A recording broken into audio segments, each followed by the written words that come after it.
everyone. Hopefully there's a lot on stream right now. But yeah, this is Xenoblade Chronicles. Hopefully... Oh jeez, the volume might be a bit too loud. There we go. This game is loud, but it's great. Anyway.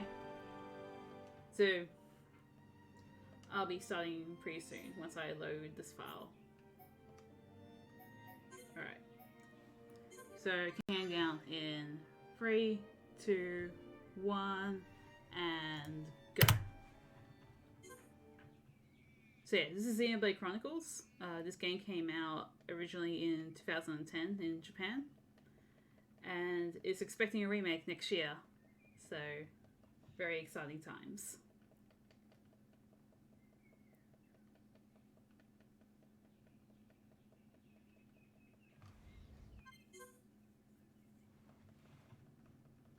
So the first fight here is, we actually don't get to play as the protagonists, we actually get to play as Dunban.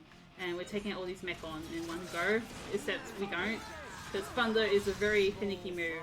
So in New Game Plus, we start with all our arts and hello. And we start with like all our abilities and that stuff. I think the only thing that this pass over is quests and affinity between town, yeah.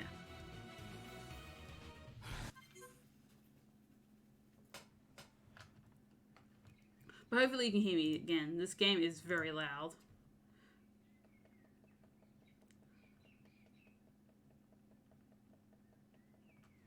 So now we get to play as Shulk.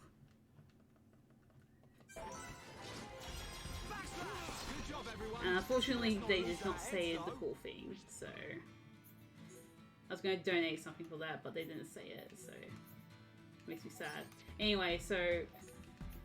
As you can see, I've kind of got a setup going with my, with my gems, and I was not meant to go in that menu. Sure, we can just look at Earthquake there. The most important thing about getting the gem set up is making sure that the gloves have the full defense up one.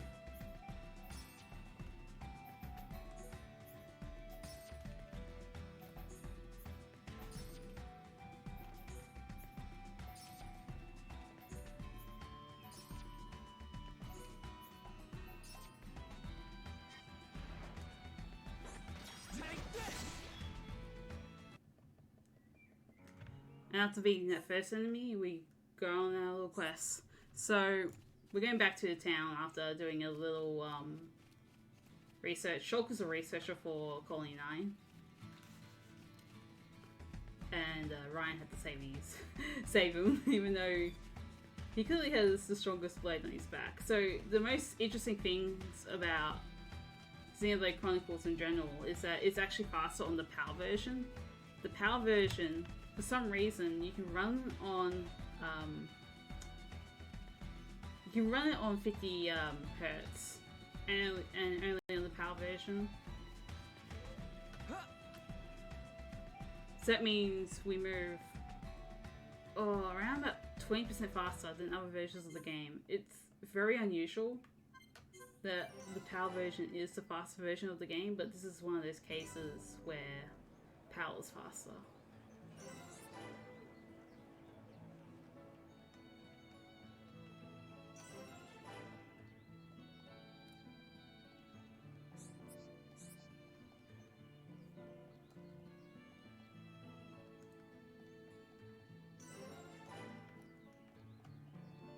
So here we just return to our research lab.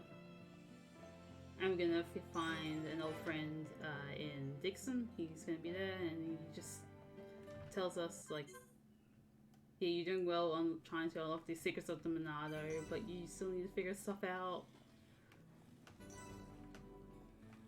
By the way, the Monado is a red blade that can take out Mechon and was used in a really big battle a year ago that Dumel was in.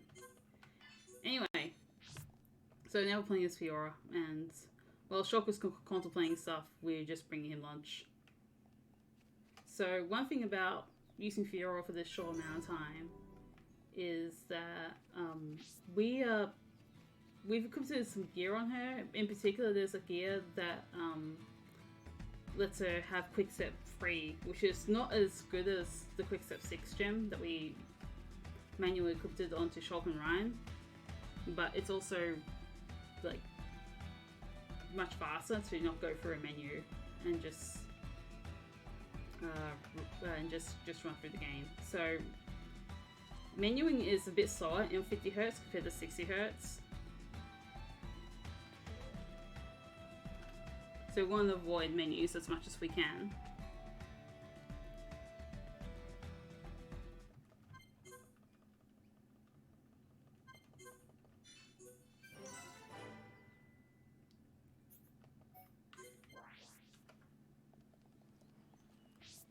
So this, so that was the first instance of using quick travel.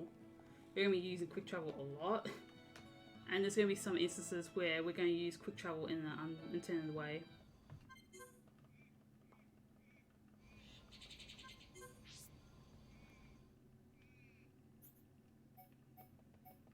But for now, we're going to focus on the intentional ways and continuing on our quest. So Ryan got disciplined for being late for drills, and we're going to help him collect, fill up the cylinders for their weapons that they have. So yeah, Ryan's part of the military. So yeah.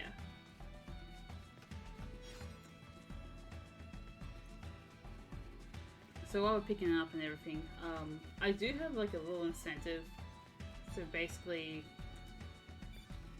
like if anyone donates towards fighting like a super boss, which I'll happily do it at like the end of the, like after my run's complete. But I want to know what super boss I'm fighting, so yeah, please let me know. There's like 4 particular super bosses. There's Avalanche Abacy, this is Balgazis. They're hard to announce, but how to say, the Spot of Garsten and Ancient Daedella, yeah. So if you donate towards one of them, that'd be awesome.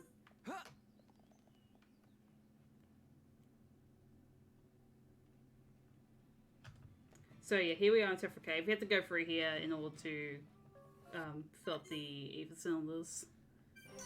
It's just a quick little detour through here. Well, not detour, it's more like this is what we do on the way. But it's like a quick little visit here. We'll be having a extended visit a little bit after this.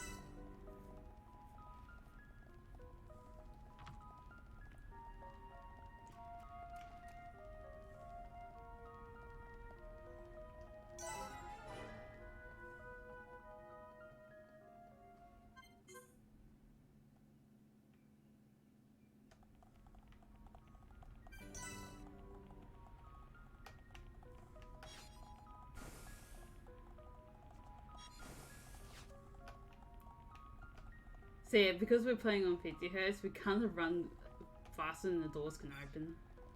And you're gonna see a couple of instances of that where I have to like just keep on running, but the doors still block me off.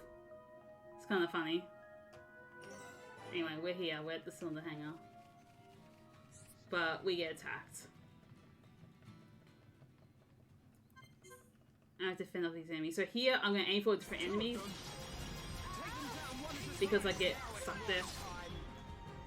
And that enables me to attack earlier. It's a bit weird, but allows me to attack sooner than later. There's a lot of small optimizations that make this run go faster. Anyway.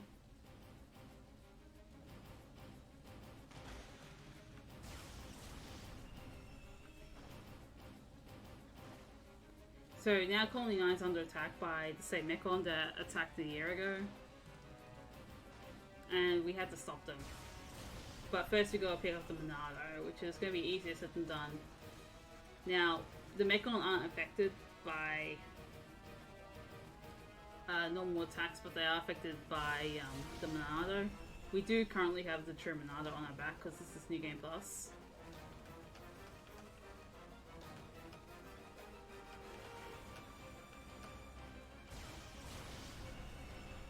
So we're able to take him out with ease.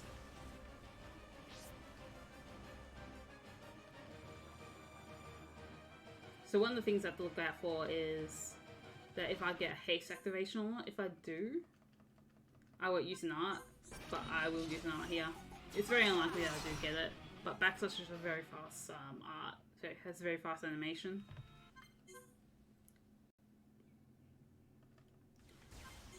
Alright, so Fiora checked their house, and Dunban isn't there. Just to give context, Dunban was injured after the war, and he has lost the use of his right arm.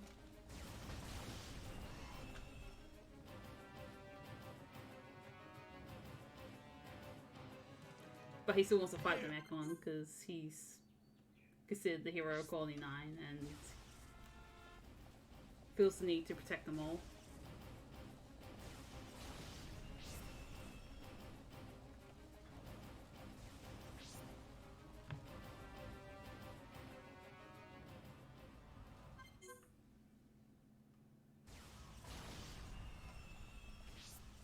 So we found out the research lab was blocked off, so the only way we can really take the Mechon out now is using the weapon that's on the end of the path there, but we get blocked off by Mechon. So in order to get there, we let Fiora go through while we distract the Mechon.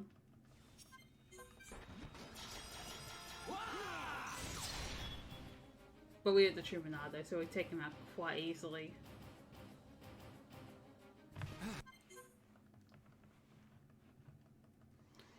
But now Dunban joins us.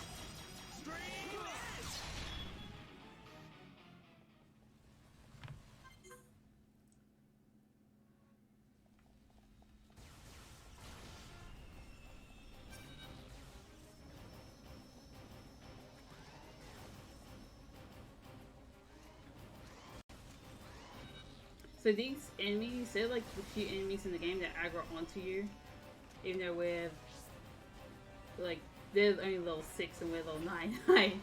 So they're one of the few enemies apart from the unique monsters that aggro onto us. So I found out, like, pretty recently, we don't have to use focus attacks. I just have to aim for the right enemy here to take it out. But yeah, basically what I do is aim for a different enemy and my party members take out the rest of them. And that's in order to get to the barrier as quickly as I can that blocks us off from escaping from battle. Anyway, so this upcoming fight is really whack. So this boss has a HP barrier, and to get him to use his move faster is to use a Monado art, and any Monado art works. So we use Monado shield, then Battle Soul. And hopefully I did it in time. This is a very difficult strat to get off, because timing is basically everything to get it. And unfortunately I didn't get it. So I have to rely on...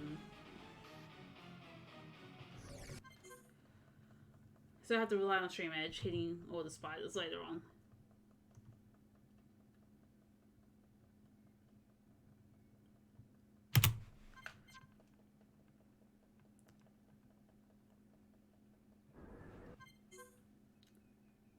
So after all that, Fiora is dead now.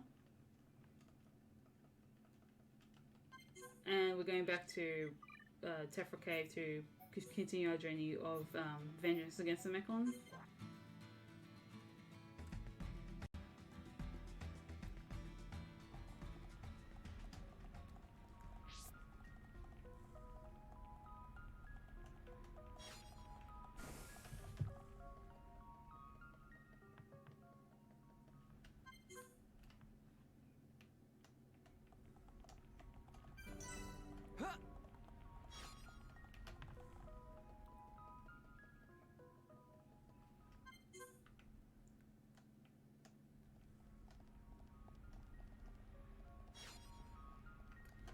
So coming here is our first instance of platforming or jumping down.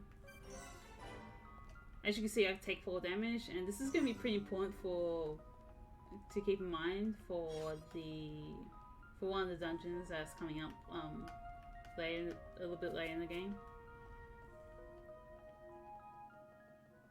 Because full damage is a big thing. So anyway, we're going to the spiders fight. Unfortunately, I don't have another cyclone here, so I have to take them all out, and then... Oh, this is not good. Okay. The spiders are a bit finicky, so they can just go around you, go around your stream edge range. It's pretty bad unless you have Monado Cyclone ready. And even if you do have Monado Cyclone ready, they can attack you and keep you stunned there. It's really annoying. Anyway, so Ryan has been dragged up by a huge spider to a level 90 area, but apart from that, we gotta save him.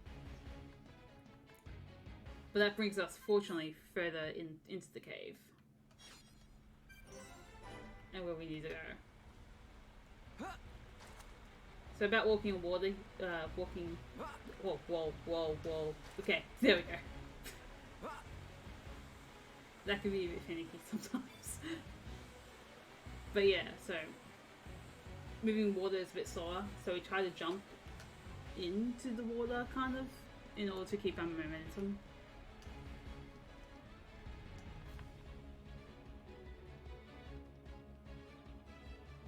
So this fight here is really important that I get stream edge off as soon as possible. I take a step and then I take out everything. Good. If I wait like too long, I basically get a vision and that wastes 10 seconds.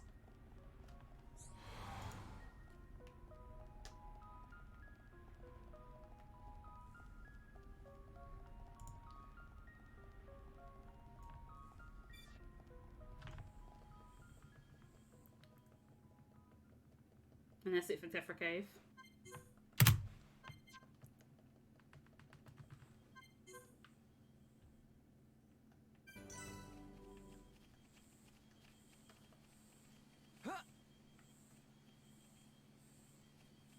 Whoa, okay, that was weird. He just disappeared behind me. Party members do really weird stuff in this game. Never gets old though.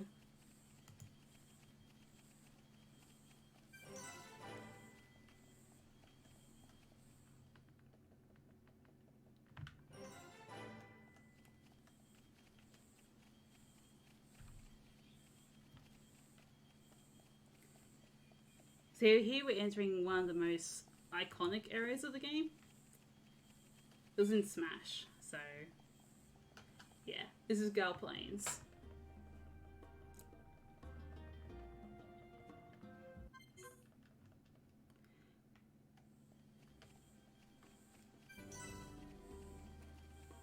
So the big thing about, whoa, that was weird. So the big thing about Gal Plains is there's a lot of traversing, there's a lot of stuff that we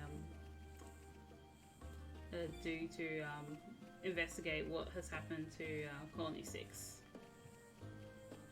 which is another human or Homs colony, Homs area where they live, to see if they got attacked by the Mechon as well.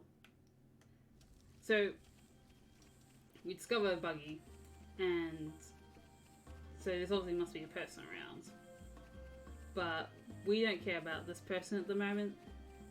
Instead, we're going to collect the land marker first, and this saves us travel time. And that's one of the things that are not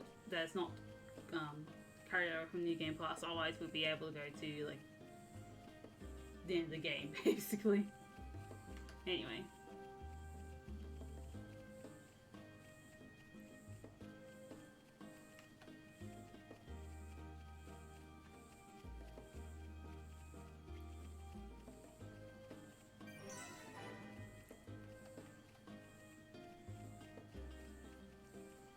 Hit this landmark and then we go where the arrow wants us to go now.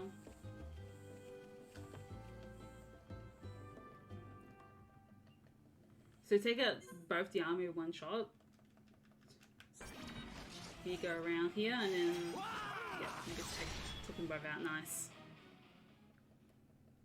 this game is pretty big on positioning, so it's pretty nice that we took them out.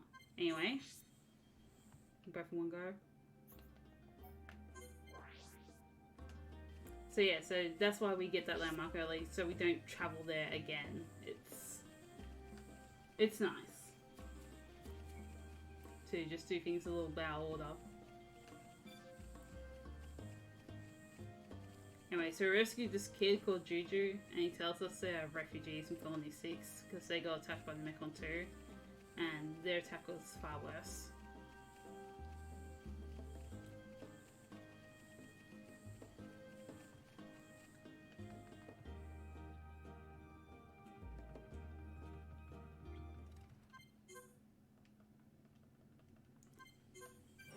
And we also meet his older sister, who becomes one of our party members.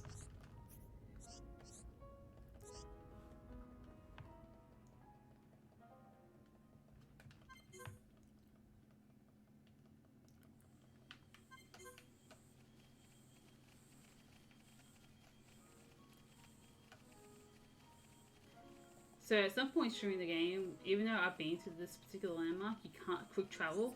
This is one of the cases where we can't quick travel.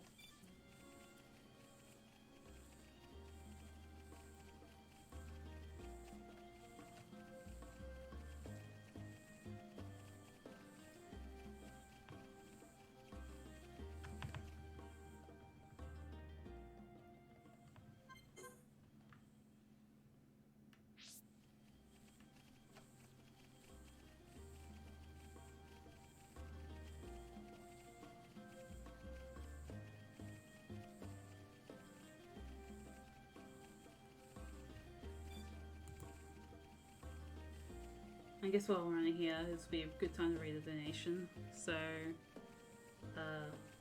sorry about butchering your name, but Scott Leheim has donated 137 Australian dollars, and he was a man of his word. And God stop dying, keep up the great work, Frodo. Thank you.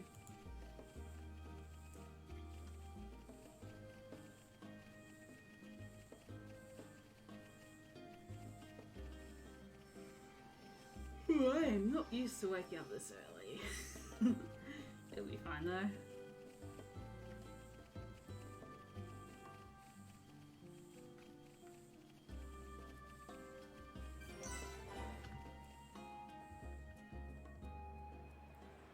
Anyway, so we found the buggy. Oh yeah, so Juju has run off and to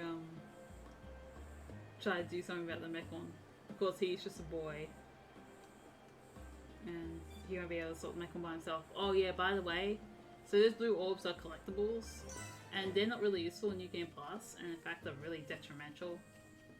At this point in the game, you start getting introduced to having visions once you collect an item, collect the collectible. So yeah, at this point, don't collect them.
Right, for this particular fight,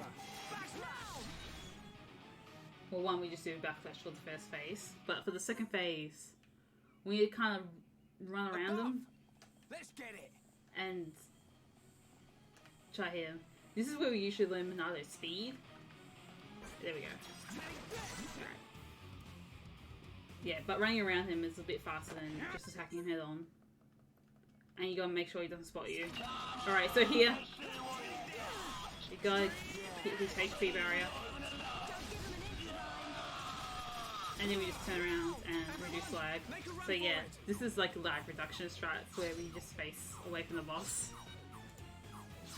while he does stuff.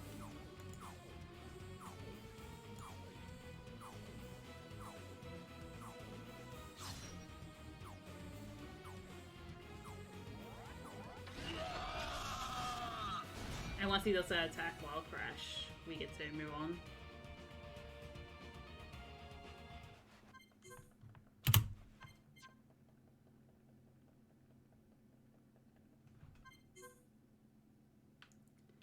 Oh, and here, that loaded up really fast. I was really sort of, wow, okay. Anyway, so the next part of the game. So first of all, yeah, Juju's been taken away, even though we tried to rescue him. And we had to save him again. This time he's detected to the Ether Mine. And that place in particular is a big run killer for this category. I'm going to do some really difficult platforming. And I do have to take fall damage into account.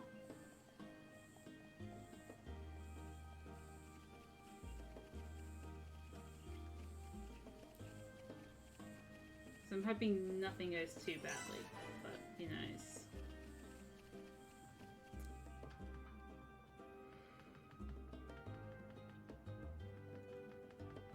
Oh, by the way, not entering the mine yet. We still have to go through the outskirts of Colony 6 and enter the mine. I just want to explain it before I actually do go through the mine, because I still need to concentrate for that section.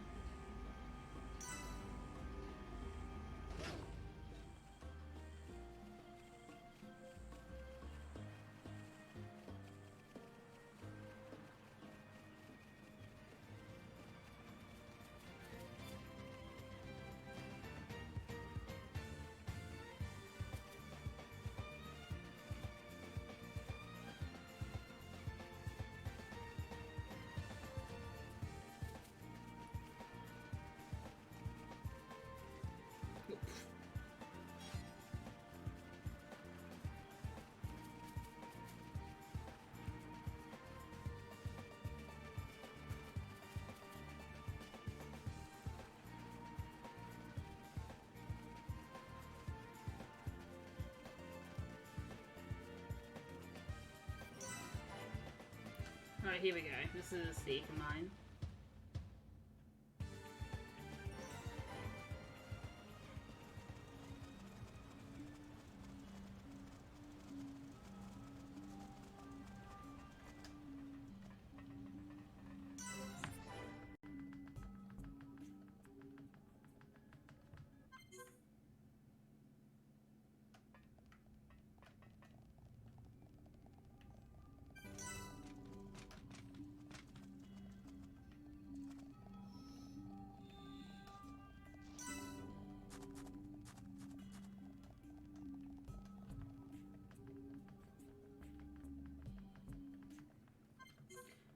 Hoping this fight goes well. Oh, that's not good. Oh wait, that is good, never mind. That was a really good recovery from that bad RNG. Like, he moved to the left, which is not great. But then auto attack and then yeah, auto attack and stream edge worked out there. Anyway, so one of the few monsters that can spot me here is this guy up there. He's a unique monster, and if he spots me, it's... yeah, I pretty much can't do it, but I avoid him, so we're all good. I will be able to press this particular button early.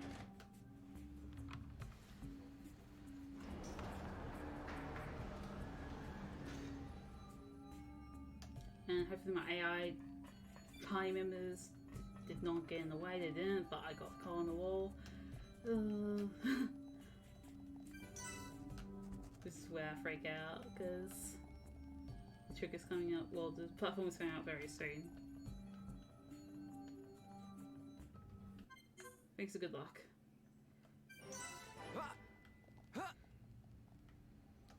Definitely need it here. Oh, that platform's coming up really fast. Am I gonna make it? Give it a try.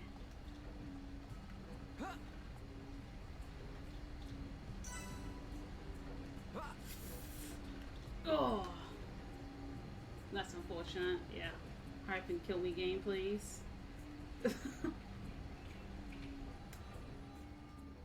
I'm sorry.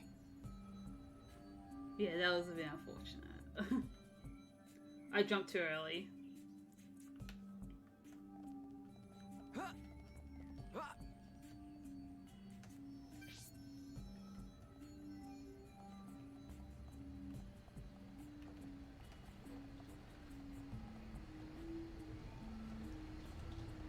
But yeah, that platform requires some precise work there. It's hard.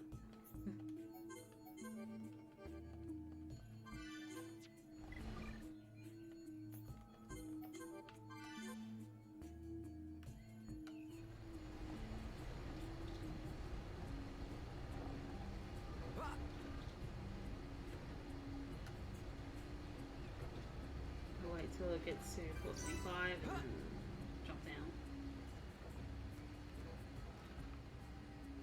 Oh, but yeah, that jump is incredibly difficult to pull off.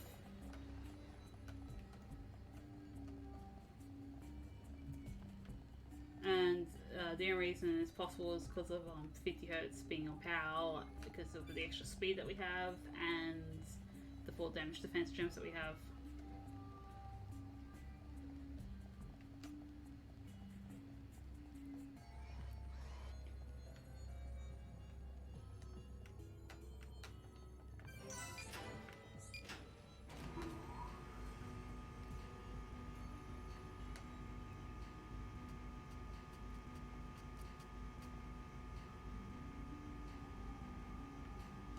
Should make this cycle, yeah, definitely.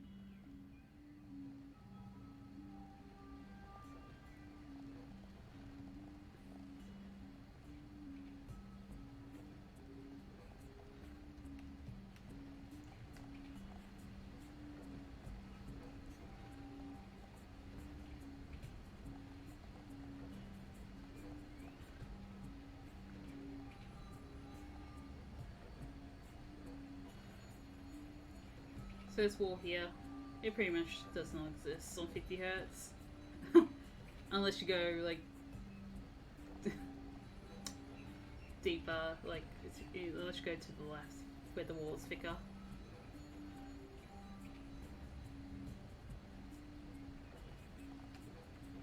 Anyway, yeah, and that only works on 50 Hz, by the way. It doesn't work on 60 Hz. Anyway. Take both of these out. Piece of cake. Let's keep on going like this, guys. We have to take them out in order to progress.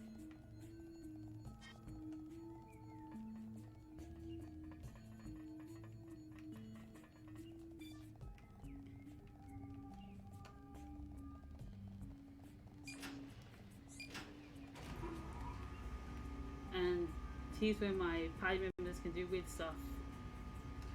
Maybe. Oh,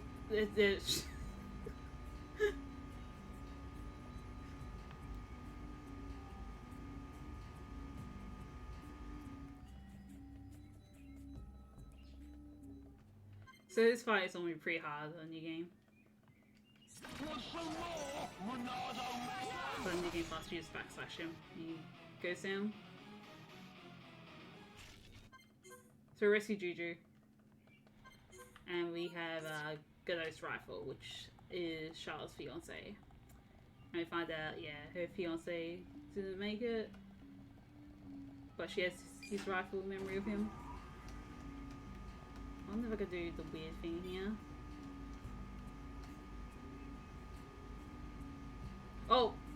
Well, that's new. Okay. That's definitely new. I'd never had Shala caught in the railing before. She always stands on top of it.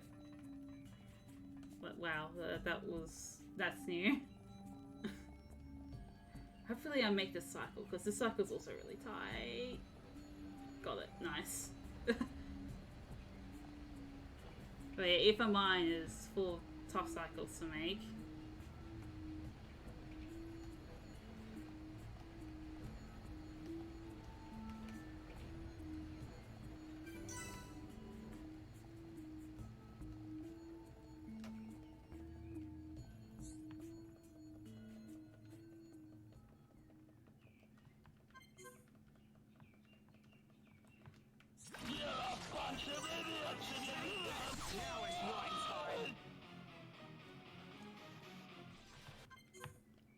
Yeah, fight, you just run out to do backslash here.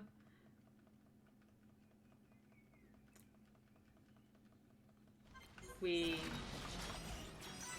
oh, there we go. Wow, that was bad. Well, I had them lined up. But the backslash made up for it. I'm sorry, the backslash stream edge made up for it. Surprise. I'm surprised that even worked, honestly. Anyway, so this section of the game is where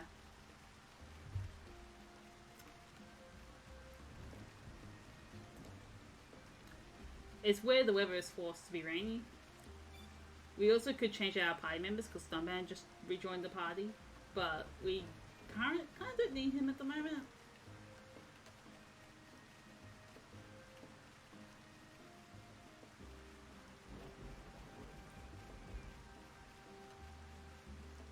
Hey, Miss.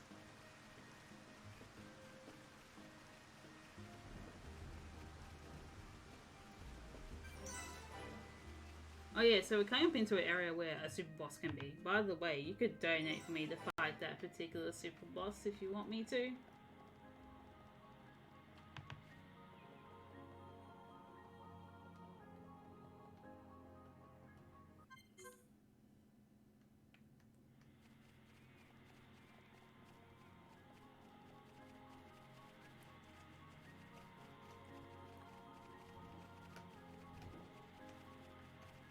Again, this area is really beautiful, and it's also really foggy. So weather conditions can influence certain things in the game. If it stays foggy, I might have to do some evasive techniques around the unique monster that is around the fog.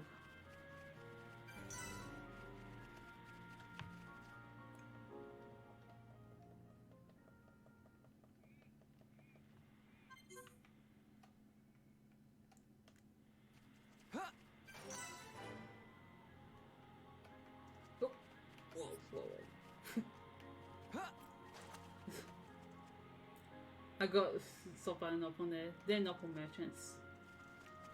I'm not going. I was a little bit confused for a moment. I wasn't sure if I was going the right way, but I was. I sneezed. Sorry. That was a really awkward sneeze. Jeez. Sorry about that. Anyway.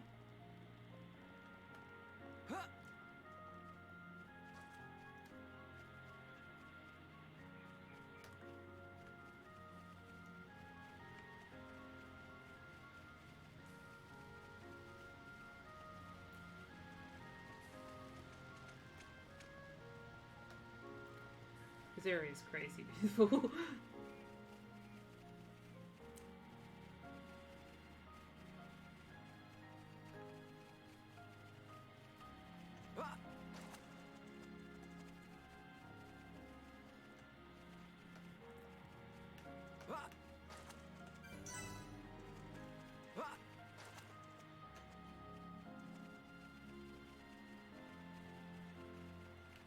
Grab this lamb up pretty quickly.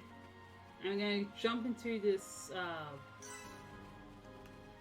poison swamp. Also the fog has disappeared, which is nice. Don't have to worry about the unique monster anymore. And for some reason the poison punches us. Just don't ask me why.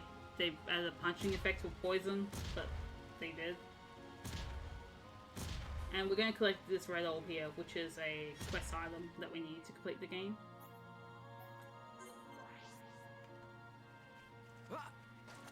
Also, that pond is much deeper than it looks. So there's a unique monster that comes up here in the fog. But fortunately, there's no fog anymore. It disappeared. So that's really nice.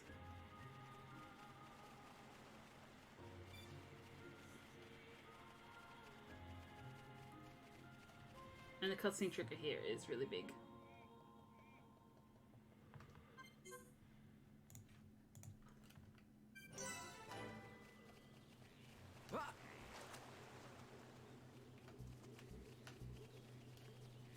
So as you may guess, we have to look around the swamp to collect the red orbs. There's 4 of them in total, and we just collected 1 earlier. And this particular orb here is guarded by a unique monster. Now, unique monsters can actually aggro onto me and attack me, and I got without too much trouble, which is nice. Sometimes that guy just keeps on looking at the orb, and it's really annoying.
Oh yeah, this landmark is like one of the only instances in the game where it activates very far away from where you are.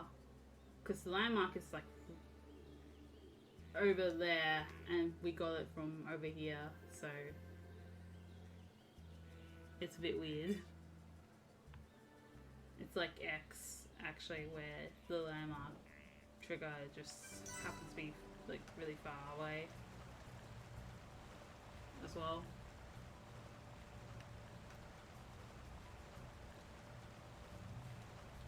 So anyway, we're going to collect the third orb, which is nicely up here. I also still need to be worried about collecting blue orbs, because I get visions from them. And hopefully I can pull off this nice jump here. Alright, cool. I jumped early, but then I made it up there.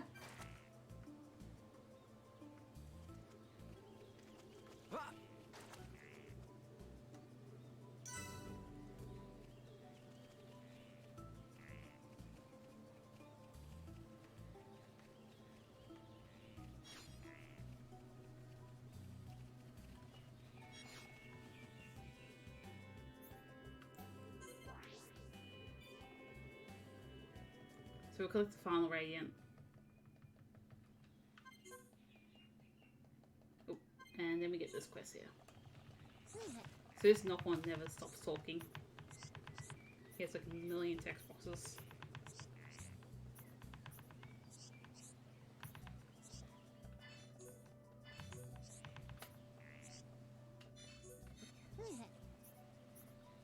And I accidentally spoke to him again. Whoops. Oh, good.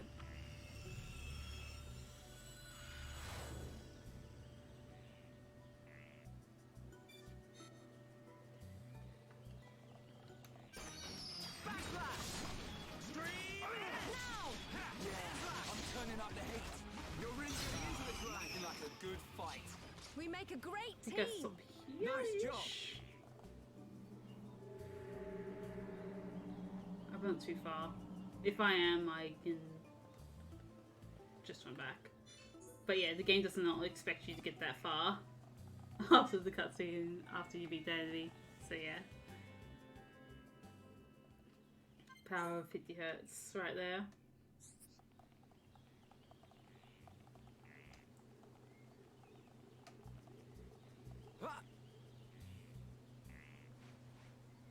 So while you're climbing up this particular tower, your biggest enemies are your party members because they can just get in your way.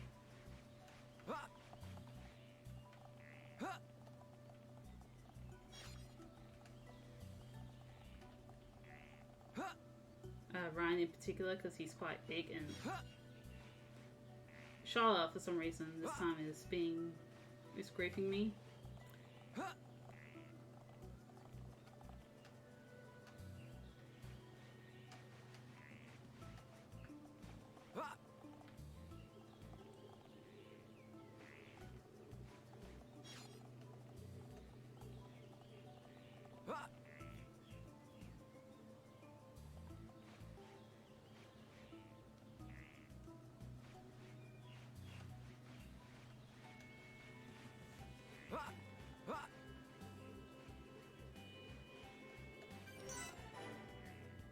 We made it to the end of Sital Marsh.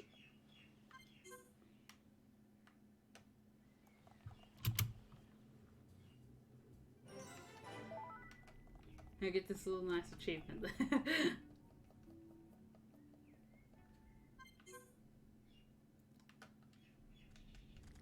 So here's the part of the game where it's the only time we should be saving and loading. This is basically get the cycle down right here. Save here.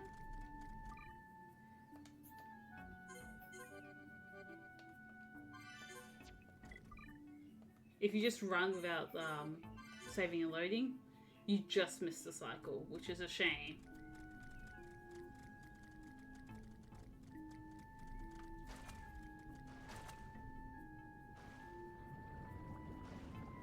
But here we just get around time.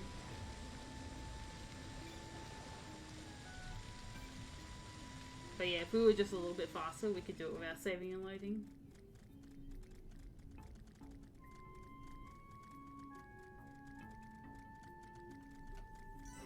And yeah, we're literally inside the body of the Bionis, which is pretty nuts.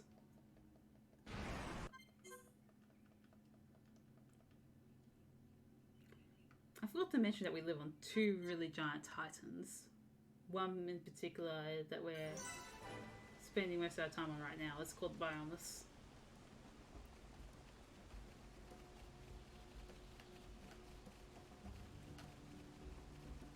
And this area again is like a really beautiful area of the game.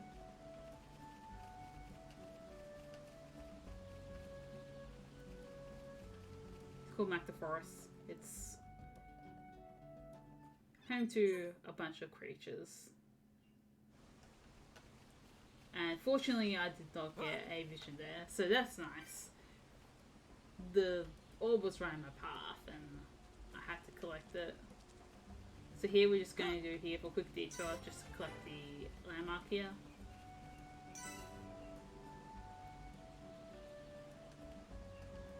This is what we're going to be seeing in HD next year. When the remake comes out.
But yeah,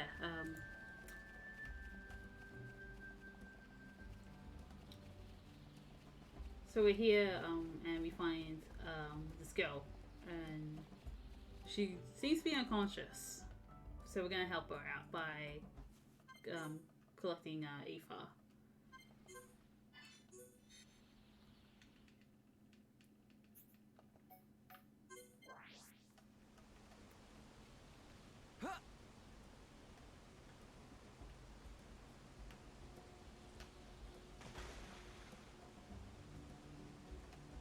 We need to make this big drop here.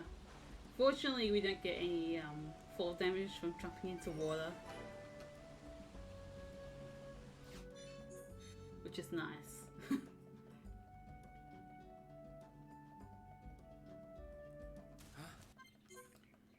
Alright, so now I have a fight against Tilapia. They're not really that strong. Nice. I was a bit worried I wouldn't get them all, but here we are. So this is our next big menu here. So here I changed Shulk's gloves to Glory Gauntlets here. This gives him the haste that we've been missing.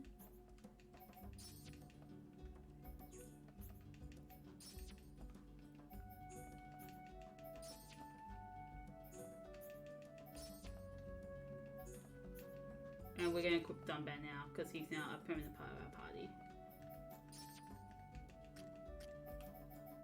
And that's a pretty decent menu. That's much better than my first menu in the game, jeez. But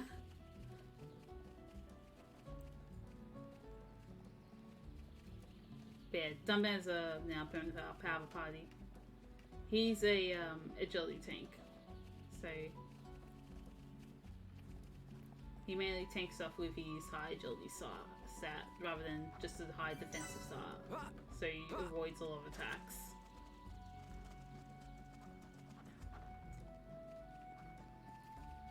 Shulk is a glass cannon, and Ryan is just a tank.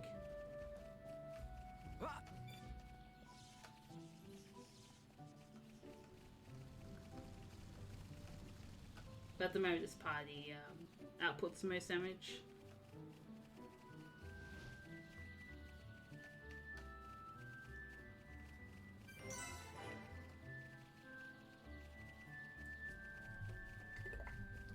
That's my water bottle.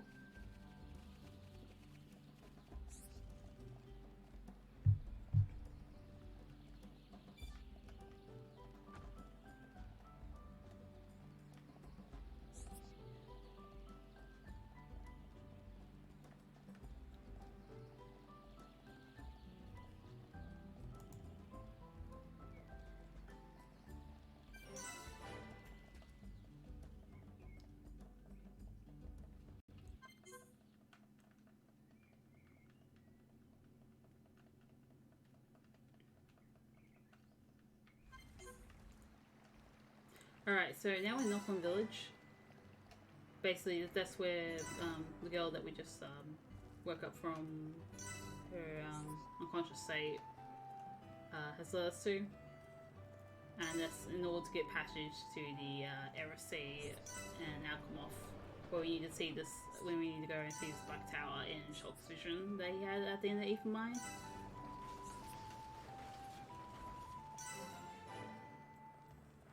But yeah, this tree is huge, and you can easily fall off it.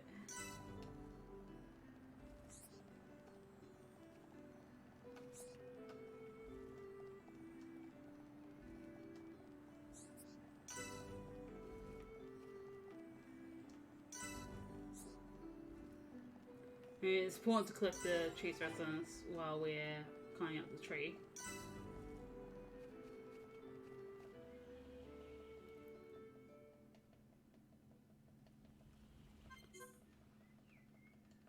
So Melia, she's now part of our party, and we're also going to meet another person who's just going to join our party. He's called Ricky, and he's one of the natives here. And he's been dubbed the Hero Pawn, and now he needs to collect these weapons from various merchants.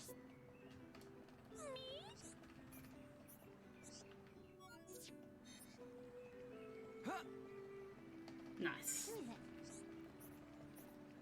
Lately, I have not been getting that, getting to talk to him before jumping down, before taking full damage. That's nice.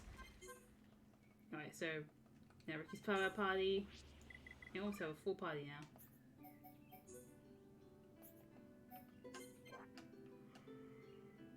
Oh, jeez. Not used to waking up this early in the morning.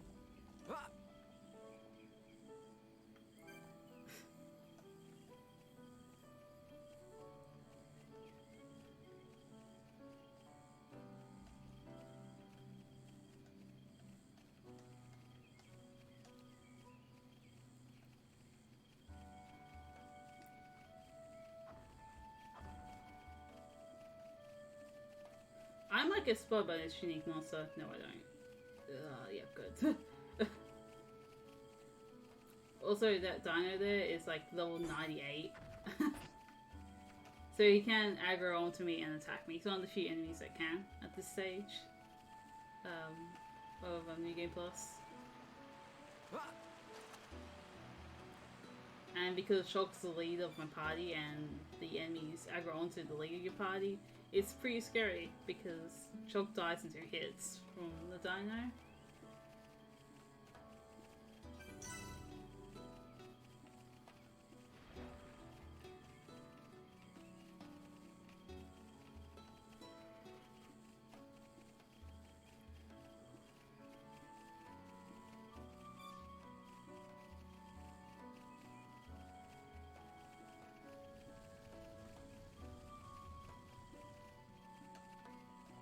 Oh, he's not in a good spot. Oh my god, that was so scary. That's why we have Earthquake on. So we avoid stuff like that happening. Anyway.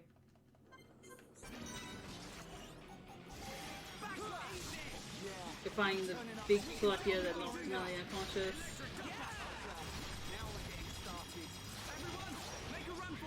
Gonna face away to reduce lag. Now I equipped the first attack plus onto Shulk. Now the first attack Shulk does more damage than usual. And this is really important here. So if I want to take out this boss in one go, I do that. And not get the auto attack to trigger there. If the auto attack triggers, it wastes my first attack plus. So anyway, so the reason why we got that landmark is so we can quickly get up to the top of the tree with no issues at all.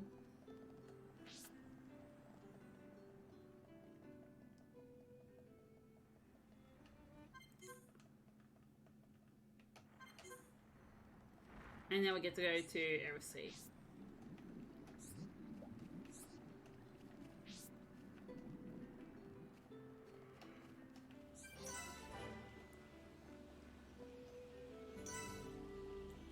Now, it's really important here to talk to the actual transport guide and not to Berry Jamie. It's a bit deceptive. Because even though we go into the river to transport to Erosea, she's in the position where you jump into the water. Oh, no, I didn't mean to do that. Whoops. Forgot there was a save there.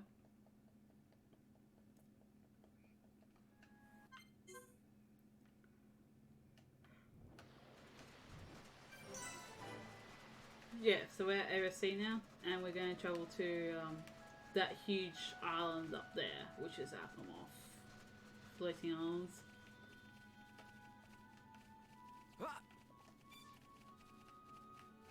Oh, it's shooting star weather, that's pretty. Yeah, so some of the weather is really pretty here. Too bad Alphamoth's in the way to show it off right now.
Anyway, so we enter Alchemorph, but everyone except Melia has been arrested.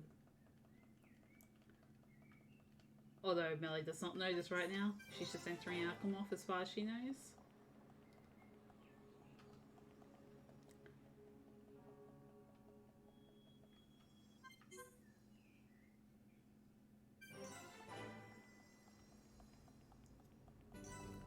And she's going to have a talk with her father, who happens to be the emperor of the place.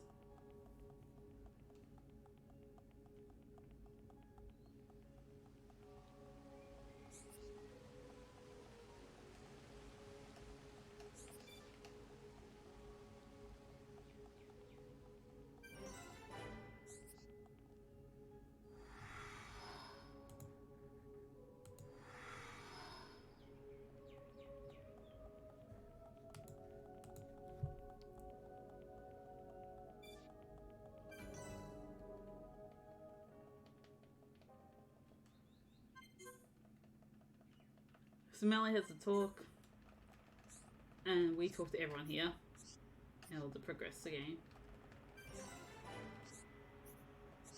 I talked to Ricky again. I'm not complaining, but it is slow.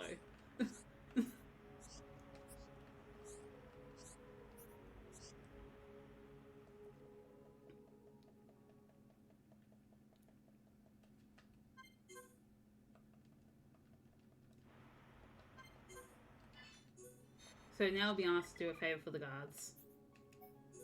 Basically, when you rescue some of their brethren, because a mission has gone horribly wrong for them.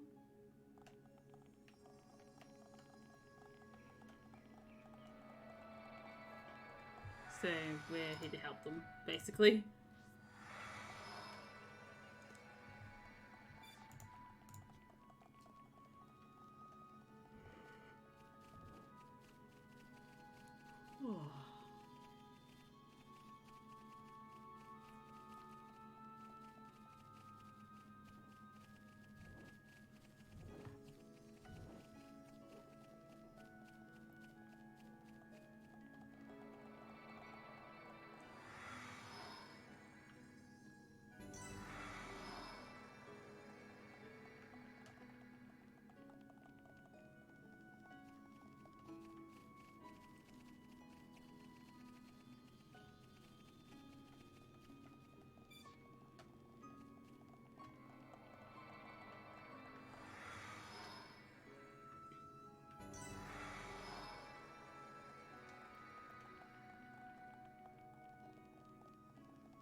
This guy, we have to talk to him. He has exactly 4 text boxes.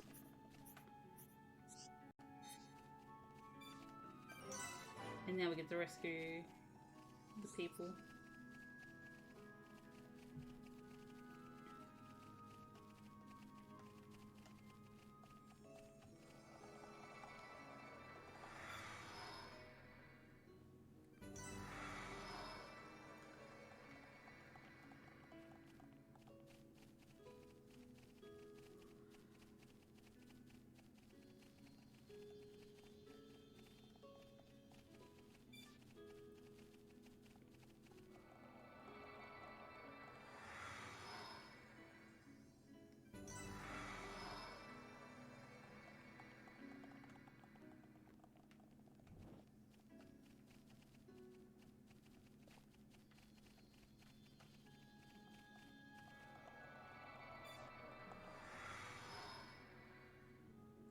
Alright, I'm gonna try something a little bit different now. Alright, that works. Cool. Let's keep this up. Who else You should wants further some? back.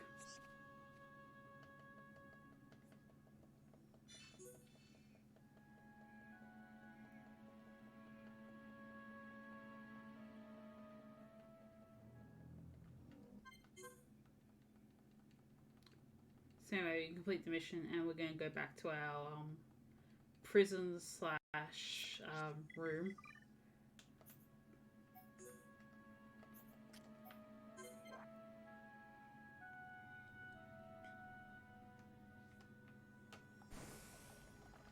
Yes.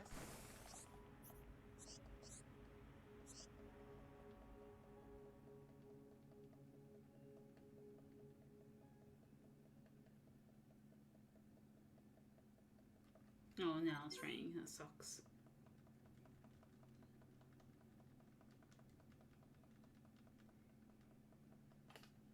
Right, let's focus our efforts. Oh, wow, God. Right.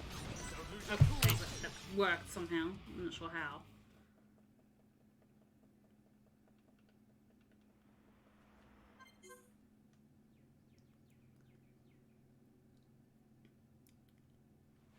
Pick one of my party members.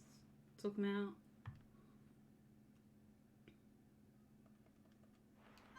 Oh, wait, no. No, wait. This is the part where it gets confusing, because you go to the same place several times. But no, we had to rescue Melia. From the Trials of the High Tier 2. And since those assassins attacked us, we assume there's sabotage going on. She has to take the child in order to prove herself as the next heir to the High Tier throne.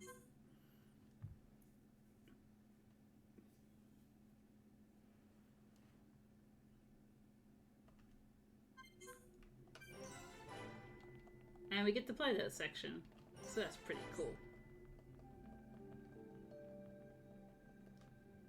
So yeah, as we play as solo Melia, Melia has different controls, different art stuff compared to other characters. So she's a mage in every sense of the word.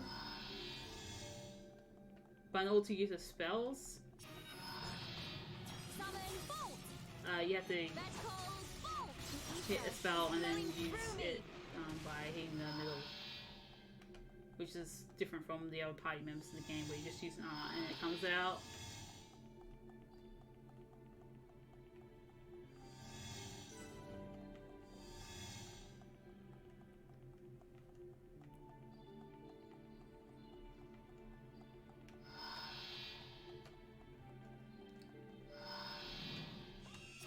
So here you use some ice.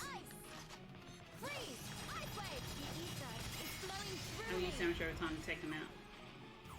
That took a while though, which is weird.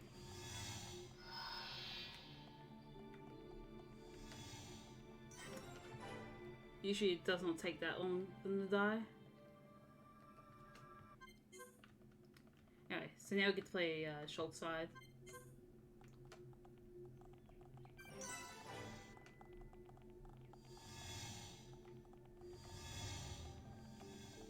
And we're down here mainly because Ryan pressed the button he shouldn't press.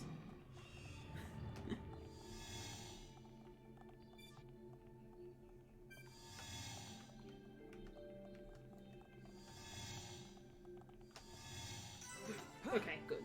Oh my goodness. That's always scary when you try to jump through the wall and you go towards the edge. Ideally, you don't want to fall there.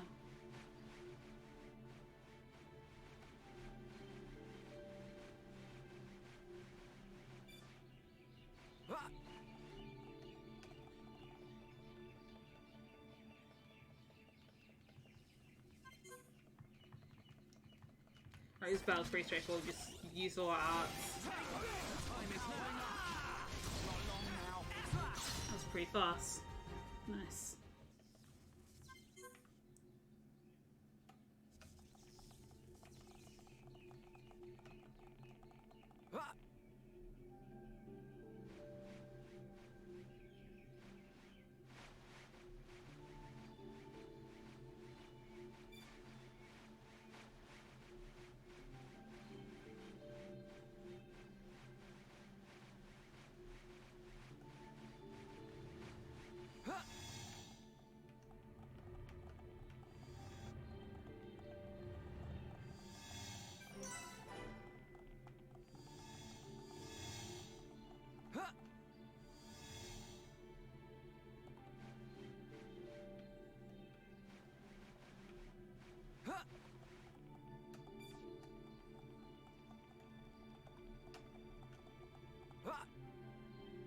Oh my goodness, Dunban.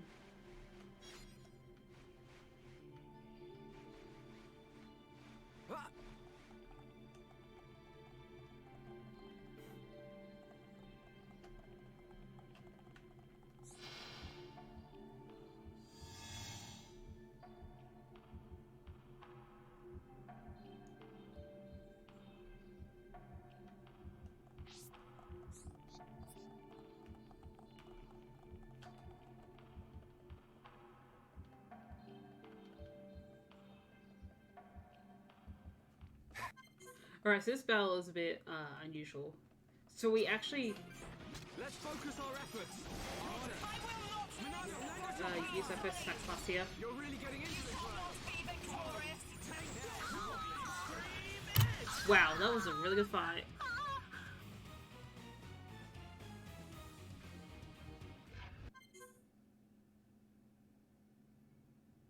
That was actually a really good fight, jeez. If I wasn't confused there, I would have probably called the split, jeez.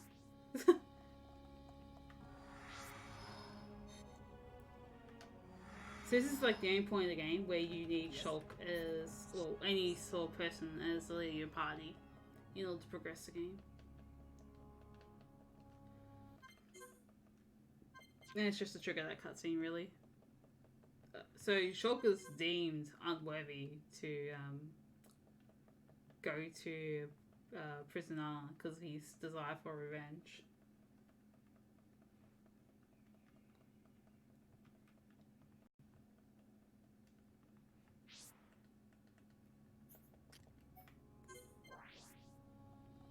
The reason why they were arrested at first was because Shulk wields Monada and he needs to be tested whether he thought it was either good or evil. And if they had like a prophecy where if whether the will of Monada is good or evil, yeah, depending.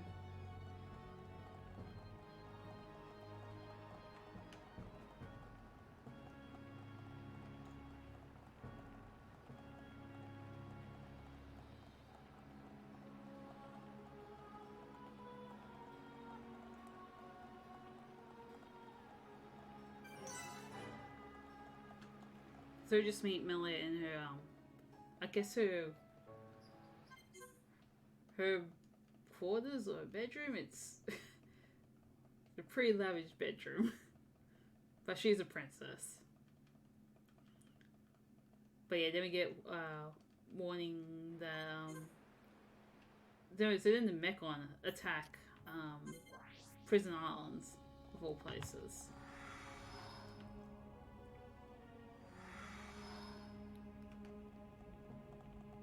And we're going to see the Emperor about it, but then we're going to find in this preceding cutscene that the Emperor has already gone off to Prison Island.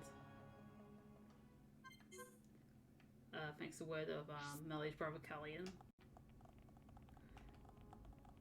So this is another instance where quick travel is disabled.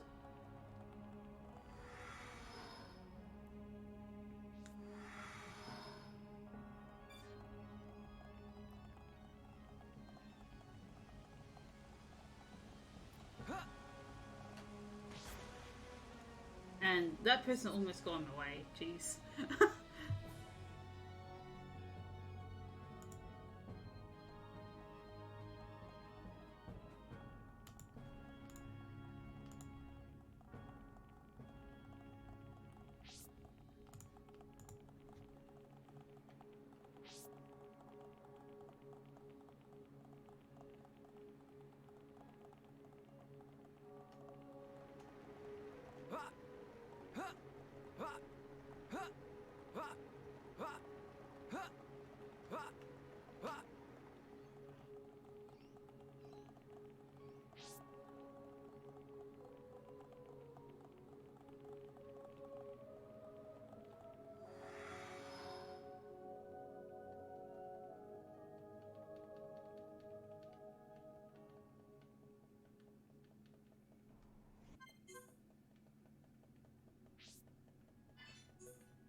So thanks to that so now we have to go to Prison Island. Get to go to the big black tower over there. But we have a lot of walking to do in order to get there.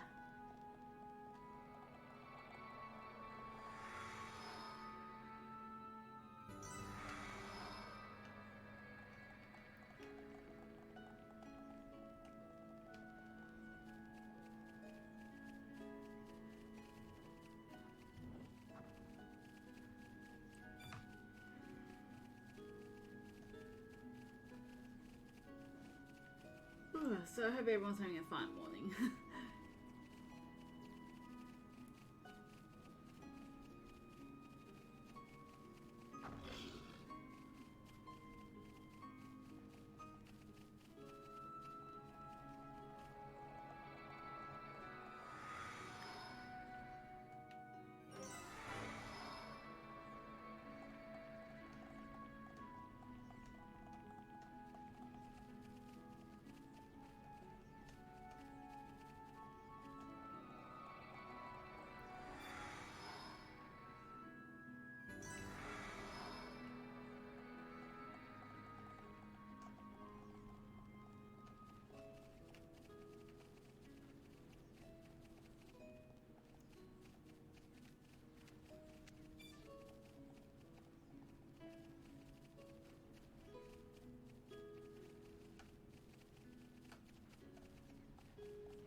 That's nice.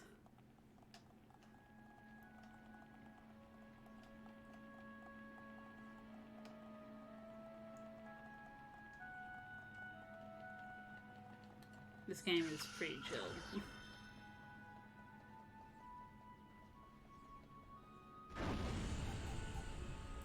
Oh yeah, so there's a reason why we go to the right first, and that's because we have less menuing to do when we activate the switches. Oh. Speaking of less menuing, I stuffed up there.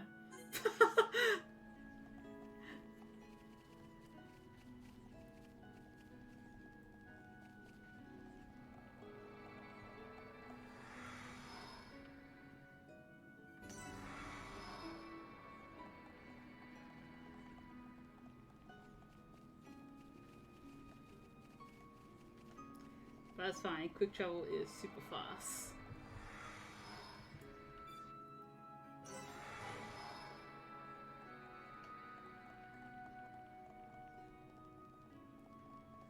Okay, so that's a unique monster there. And he's gonna get mad at me, and then I'm gonna run away from him. Because I want nothing to do with him.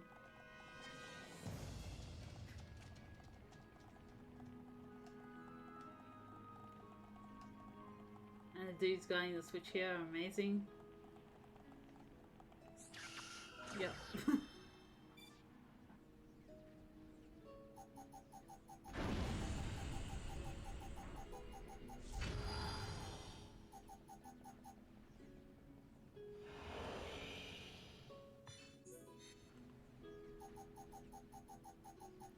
Oh yeah, the reason why you're hearing that is I'm like mashing minus in order to get to the menu quickly.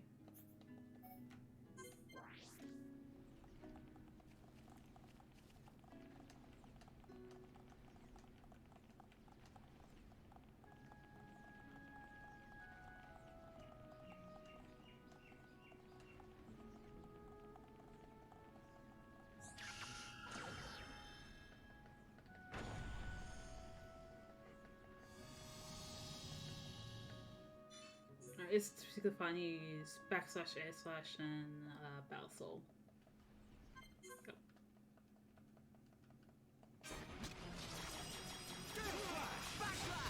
Yeah, I'm turning up the heat. Right. All right. Lose your cool. I'm feeling it.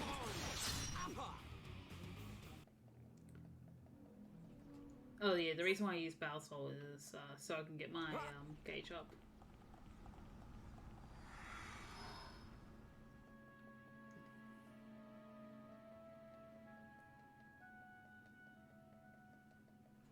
Unfortunately, it's raining. There's only 2 weathers you can get when you Ghost Prison Island here, which is rain and shooting stars.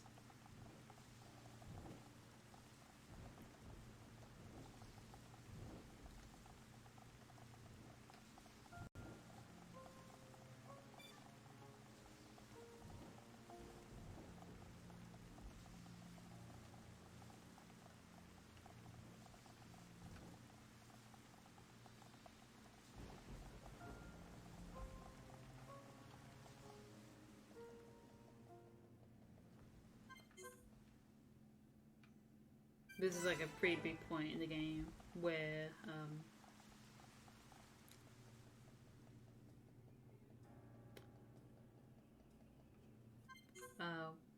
where that vision may come true or not.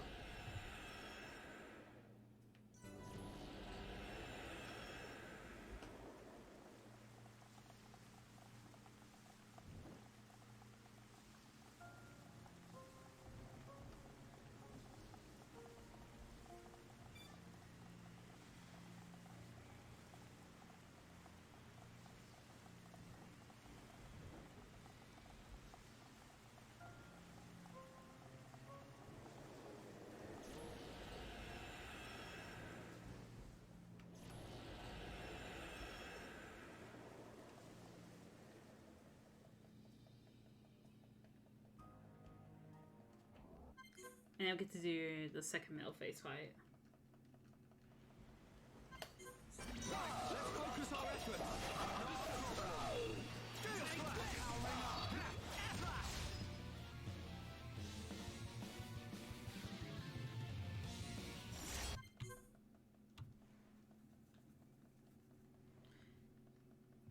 So yeah, it's where Shulk gets Minard 2 in the story, and is able to hurt Mechon for the first time. And Shulk's vision does come true, but the stuff that's lost out of his vision, he finds out that Fiora, his childhood friend and love interest, are still alive, but she doesn't remember him or Dunban or anyone. And the Emperor also dies, so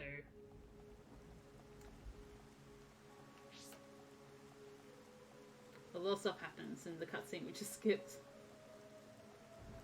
So now we're here to console Dunban.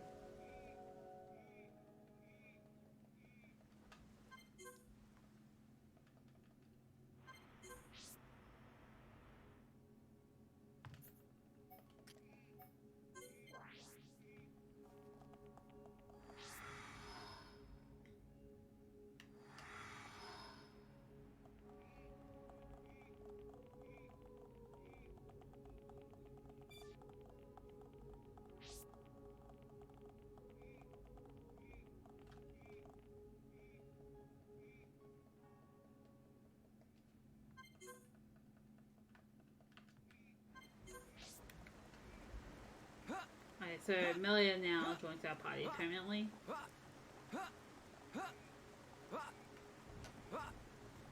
And we're off to go to Guard Fortress,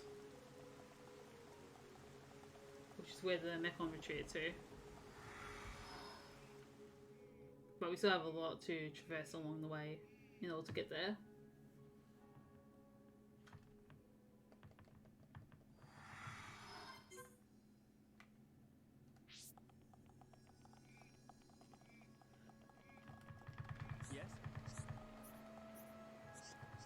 I almost pressed not right away. That would be awkward.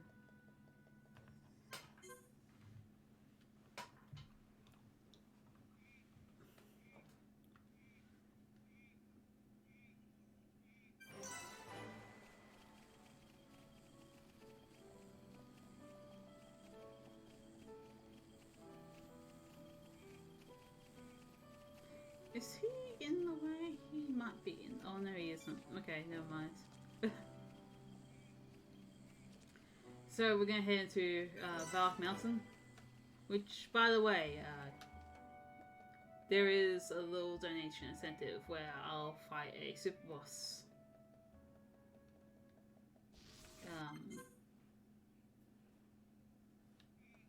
if you donate towards it. So that'll be cool. And the donation goes towards a good cause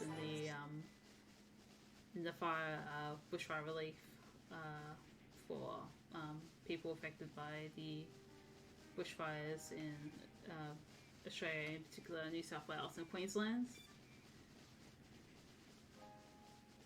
And also wildlife that have been affected as well.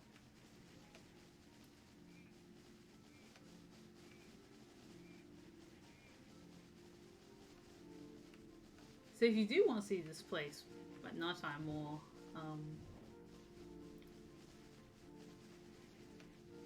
be cool to get donating.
Alright, so here is our first instance of using quick travel in an unintentional fashion.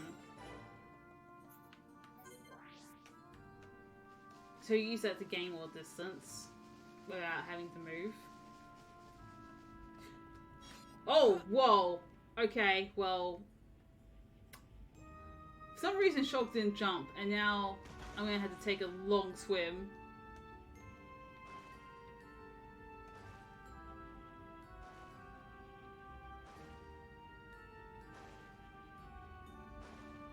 That was weird. I wonder how much time I'm going to lose on that. Now I'm curious, because that's never really happened to me in a run before. It's happened to me in practice, but not in an actual run.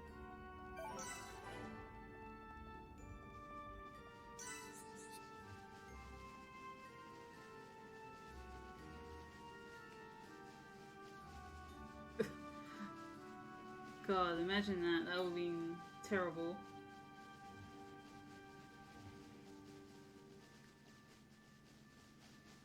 But yeah, when you're playing on 50 Hz, you're playing at 25 frames.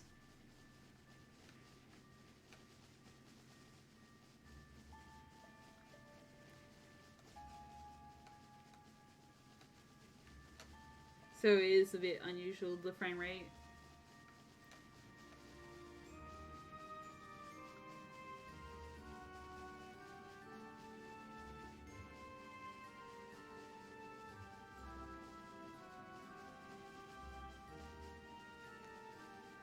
Okay, so we're gonna travel to the mouth of this cave. And we go a little bit back.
So again, we use quick travel here just to get into that cutscene faster.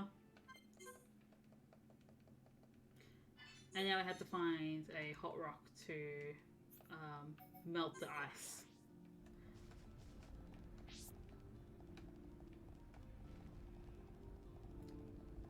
Somehow there is a very warm spot in this icy tundra. There's even lava.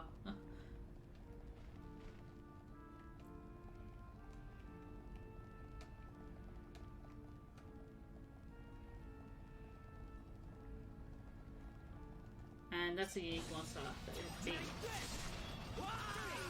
We can definitely do this! Electric right time! Lovely! Good job, everyone!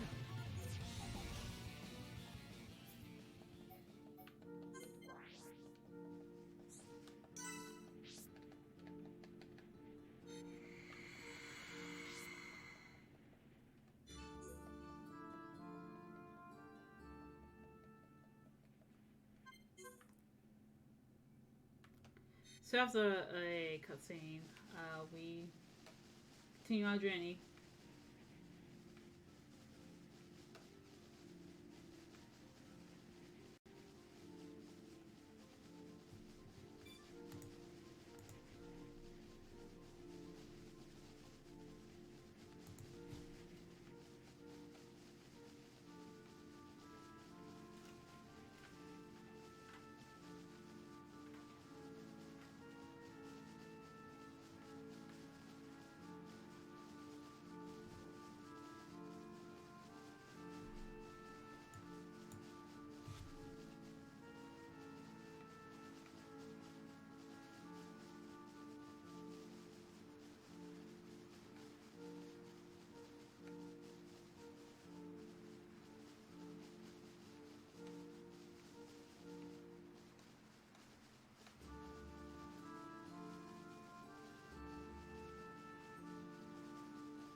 So our destination here.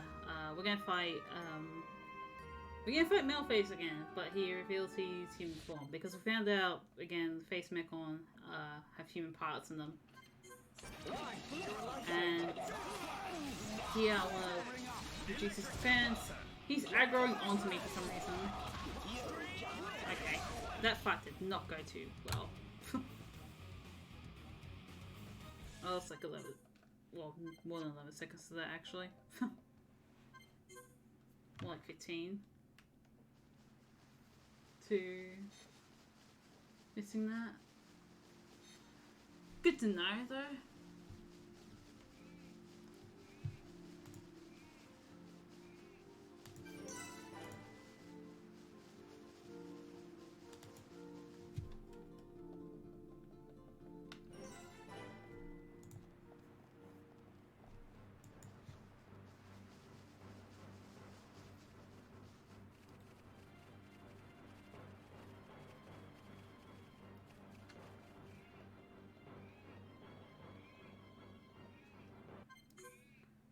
So we're finally taking our first steps onto the Mechonis, which is the second titan that basically the world lives on.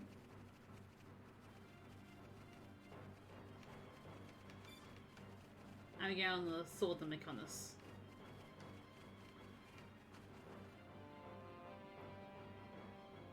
Which is aptly titled Sword Valley here. Why Wii U VC version? Because the loadings are faster on that.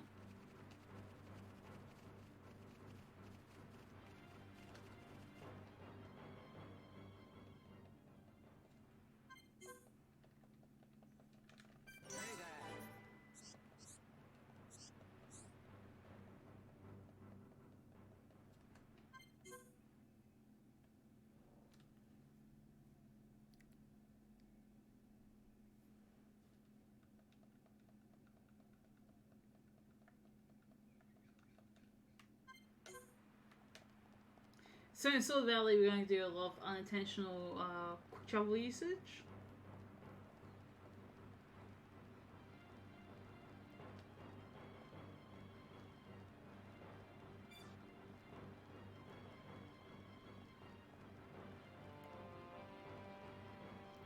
How much faster? At least 10 minutes.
Alright, so this next use of quick travel is great because basically we go to an area that we haven't been up to, but it just puts us there anyway.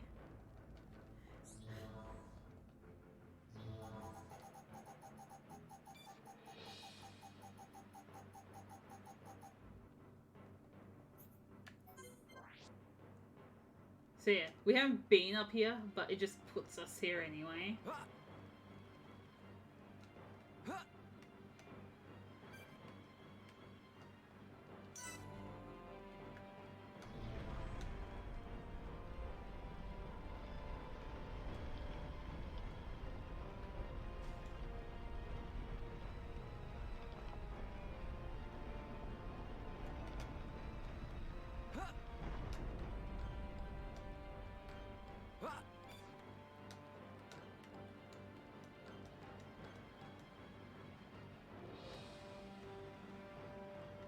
And yeah, that's a little shortcut to this area of Silver Valley.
So this fight here is a little bit difficult. Let's focus our efforts. Not a problem. I'm with it. Yeah, I'm turning up the heat. You're really getting into this one. Oi, over here! We need the same pace. Yeah, done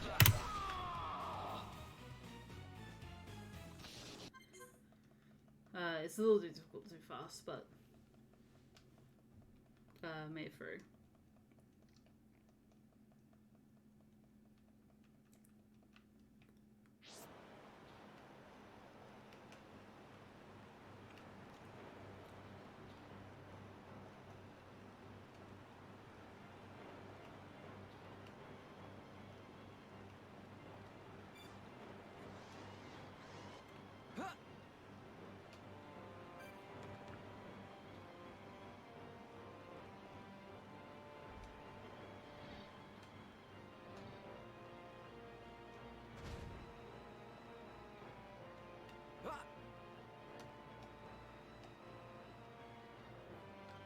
So we're finally going to enter Galahad Fortress.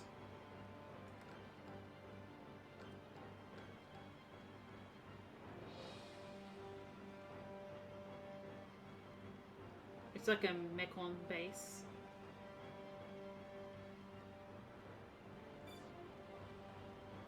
And also, if you notice, this is the area of the game where we were at the very beginning of the game, where we were playing a stuntman.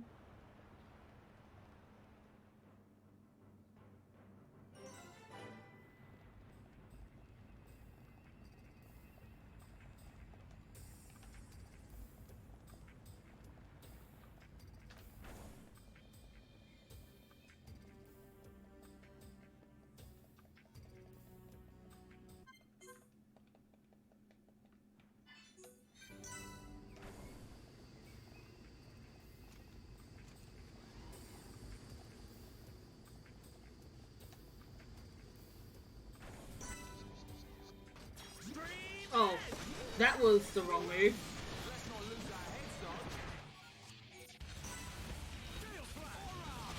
Bye. Make a run for it.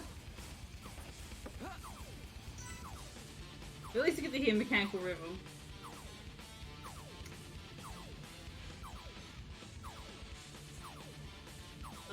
This is not good.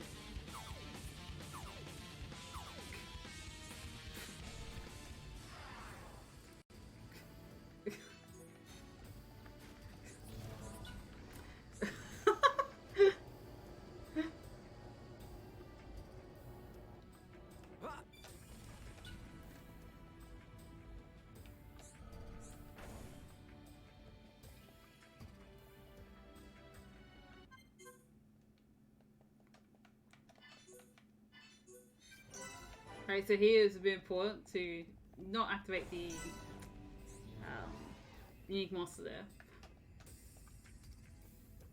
There's a unique monster. Earthquake makes us invisible to a degree, but if we get like too close, the unique monster just attacks us, and then we can't hit the switch.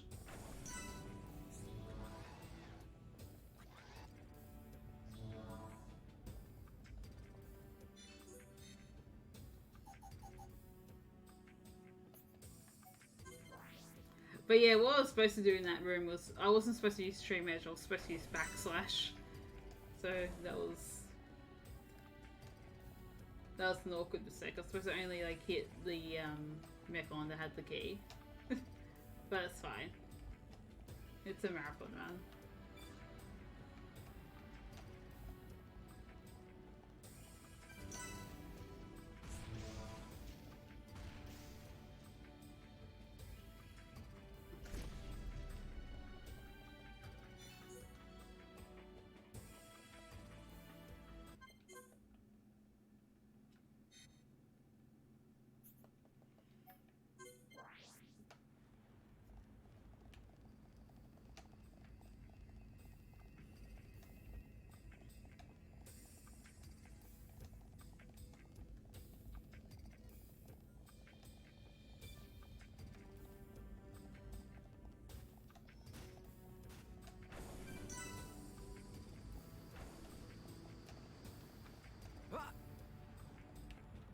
Whoa, that was weird.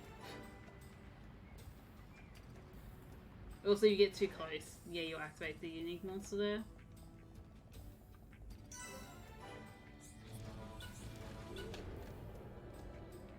So the upcoming fight is one of the cool and hard fights, I guess, to do fast. So you won't beat up the Mechon without defeating Face Nemesis here. Where is... This is the Monado's power. I'm really feeling it. Wow! Now it's right time. Over here. What an idea for a lifesaver. Against the odds. We choose to fight. Blossom. I was looking with Face Nemesis. This isn't a good fight. Okay, just one more left. It took a while to realize I wasn't supposed to target Face Nemesis. Oh. And We're not going to target base nemesis here because it's faster to...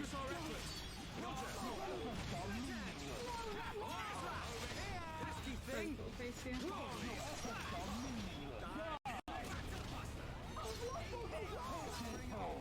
Everyone, make a run for it.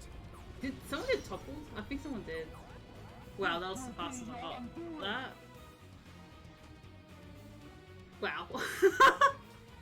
This run has been weird.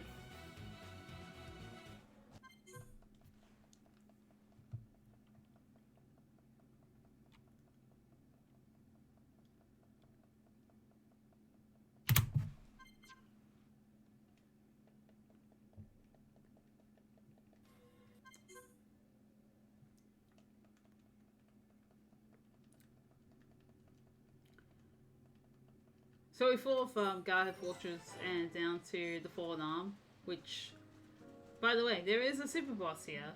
So if you want me to fight that particular super boss, please donate towards that. That'll be great.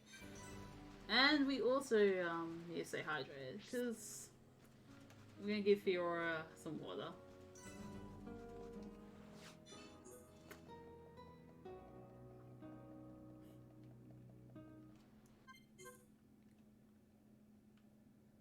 They have a moment, and then we do a menu next.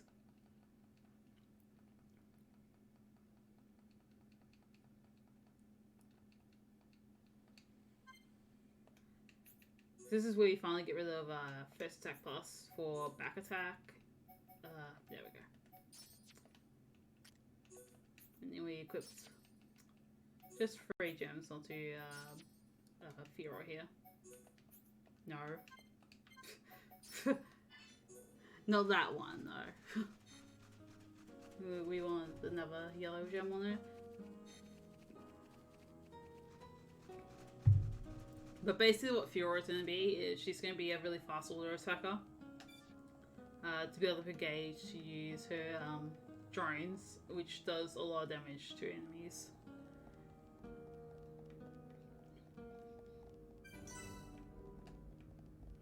She has the fastest auto attacks in the games, so she's going to be dealing a lot of damage quickly.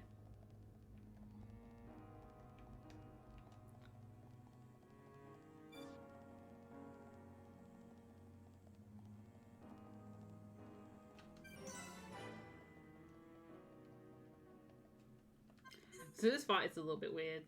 Even though it could take only one streamer to finish it. Okay, good. I'm feeling it. The stream edge sometimes misses like 1 or 2 mech on, which is really weird. But I'm glad it worked out.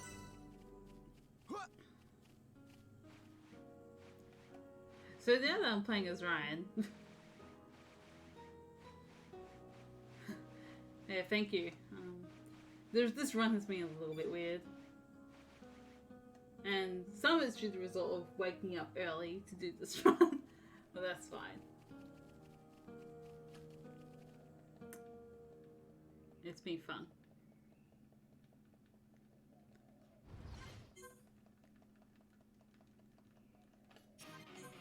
Go for this one. Yeah, I'm turning up the heat. We can definitely do this now. It's right time. That was a class fight. Good stuff. Sometimes, so the reason why I wanted, oh yeah, so I didn't mention this. So the reason why I wanted Shulk to have low talent gauge is so that he doesn't use Monado Enchant for that particular fight. It makes the fight a lot faster. Because for some reason he loves using Monado Enchant, even though we have mech-on effective weapons.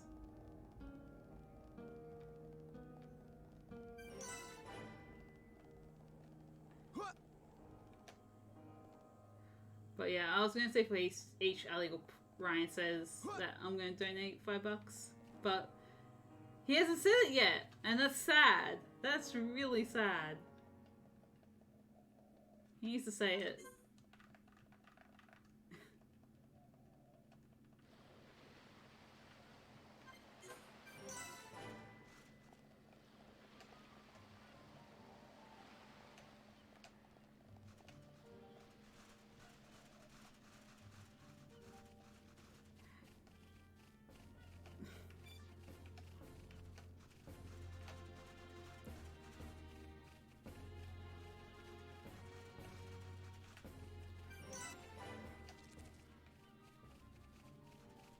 Alright, so we went up there just to collect that landmark quickly. Before we enter the Mekon village. So this is where pretty much most of the Mekon are living. Except for, oh, the Machina people, sorry, are living. How are you? And they don't want anything to do with what Eggle's doing, which is basically destroying the Bionis and the people on it.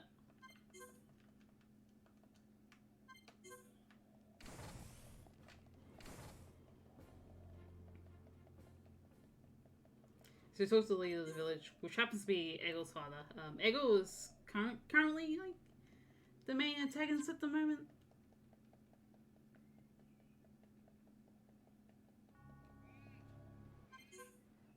And there is just the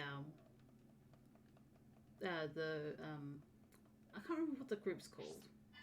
Anyway, I feel pretty bad I don't remember. Anyway, we're going to the Mekon debris that we collected the landmark for.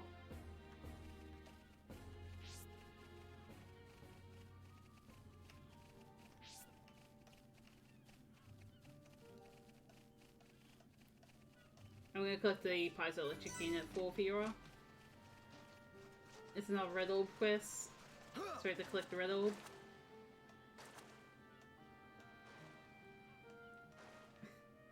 I absolutely agree.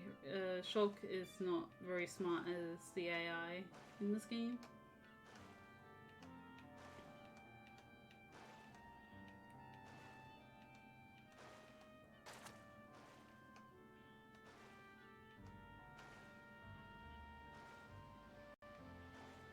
So before I grab the quest item, I'm going to jump up here to collect the landmark quickly.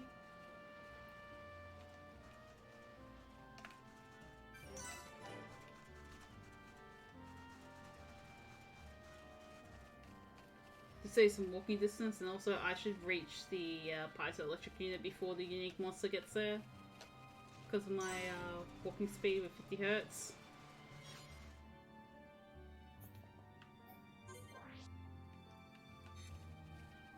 And then we're going to collect one other really important landmark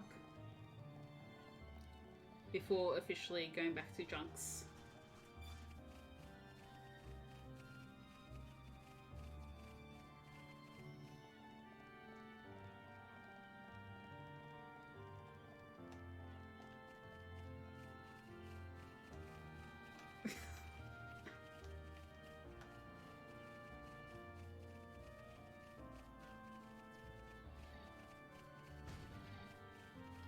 Okay, we've got the 2 plane and there's Junks. So talk to Leonardo, please. Thank you. How are you? Sometimes I talk to other people, and that's not good.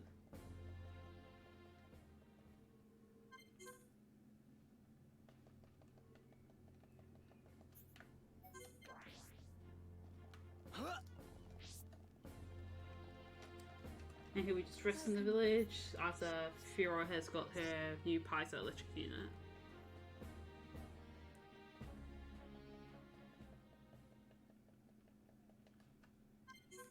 Alright, thank you.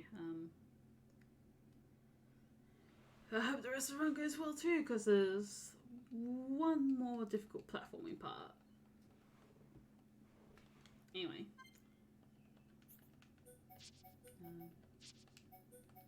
Okay.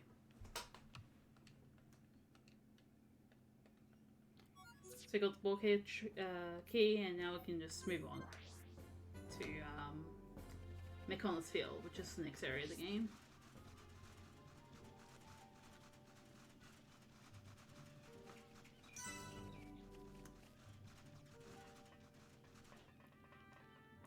It's really funny if it rains here.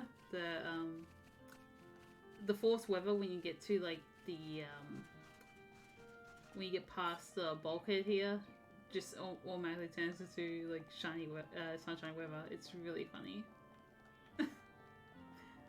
But unfortunately, we don't get stormy weather.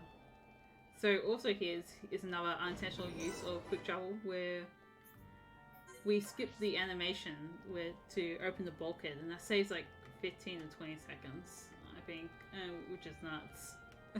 just because we can just quick travel and then it just automatically opens.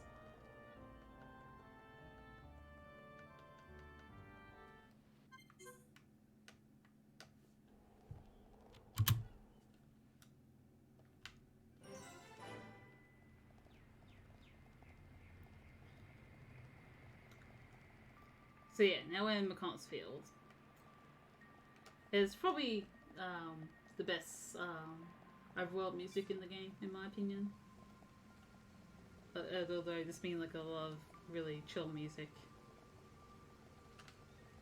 for this one, particular stands out to me.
Although we finally get to hear the track and fall once we get past all the cutscenes and all that stuff.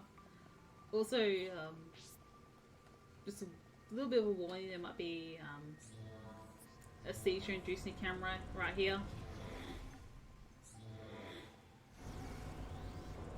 Oh, yeah, there we go.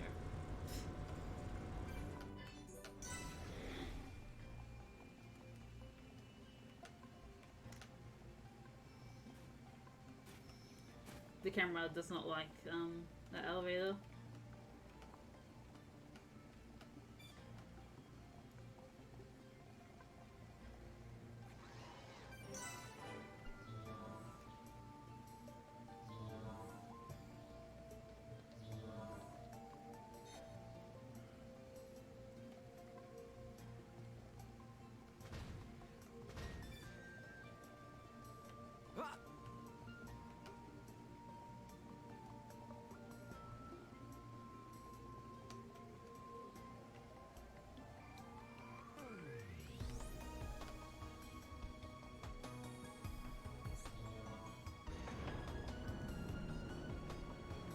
Alright, so this is the next difficult platforming part.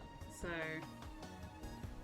I need to jump on the railing that easily eats my input and to the other side. It says like 40 seconds, I think? Or a couple minutes. Oh my god, are you kidding me?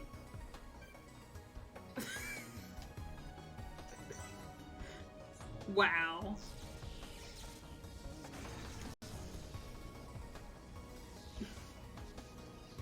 That was probably the fastest I pulled it off. I just did that instantly. And I run like this. Wow. I almost fell off there, and that would be disastrous.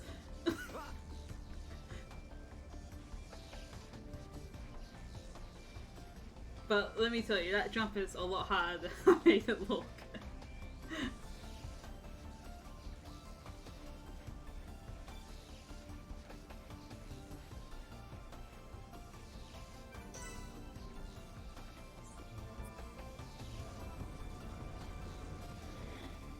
Although it's not over, there's still some annoying parts in this section of the game.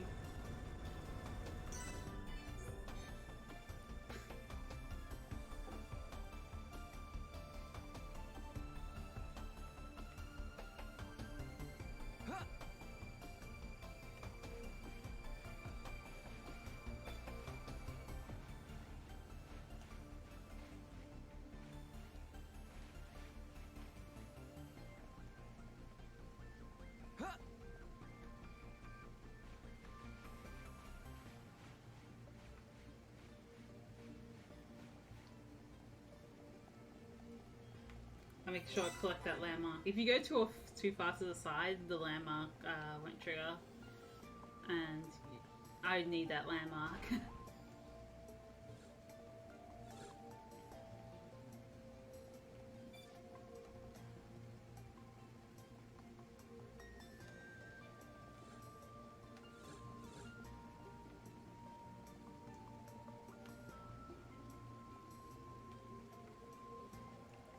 So it's a unique moss update. I don't have to worry about him now, but I will have to worry about him pretty soon.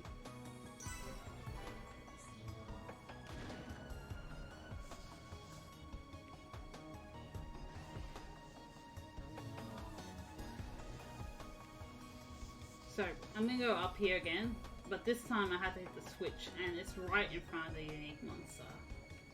So again, unique monster is the only thing that can really spot me.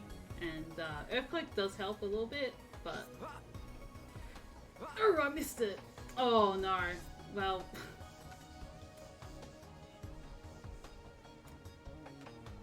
yeah, in order to avoid the unique monster...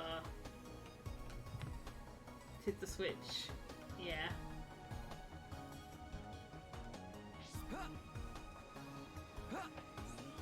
That's the jump I wanted to make.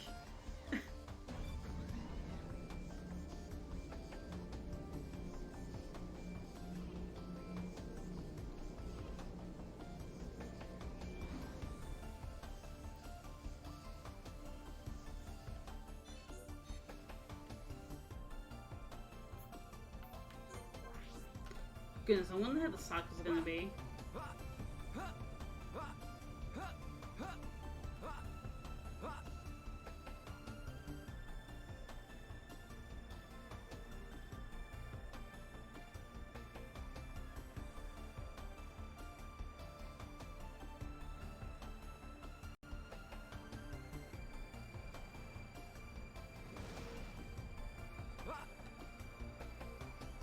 Fiora, don't you dare! Oh my god.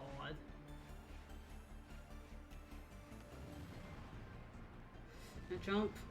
Okay. I just made it. Oh my goodness. Fiora almost ruined that.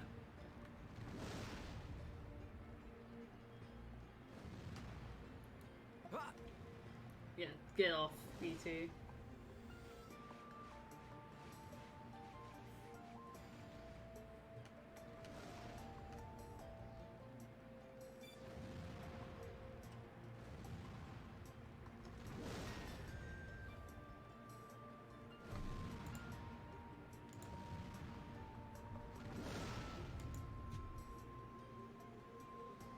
Oh yeah, so you don't want to jump when those things activate because you'll just die.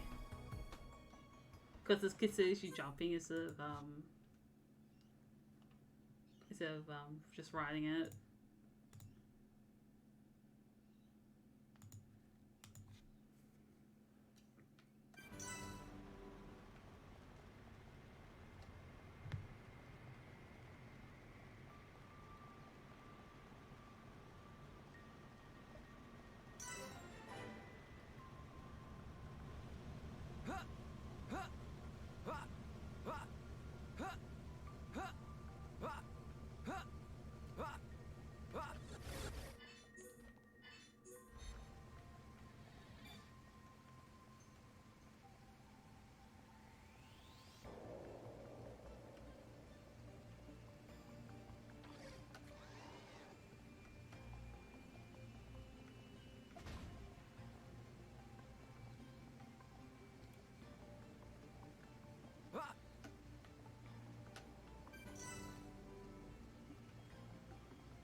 Right, on this particular side we have a little neat platforming bit.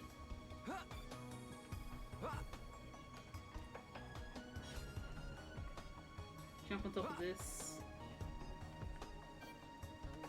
then we go here to collect the landmark. And we go back up and to the left to hit the final switch. Oh, hit the second last switch. Yeah.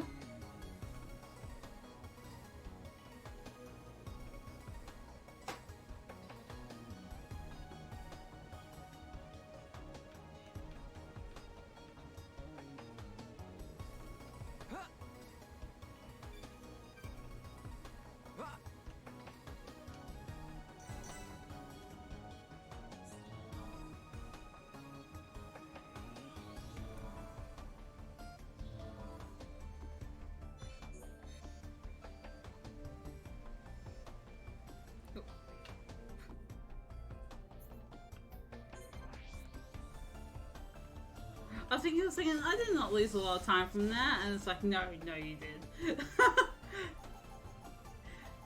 Because that's when nighttime sets appear, so I probably lost like 20 seconds or so from missing that jump.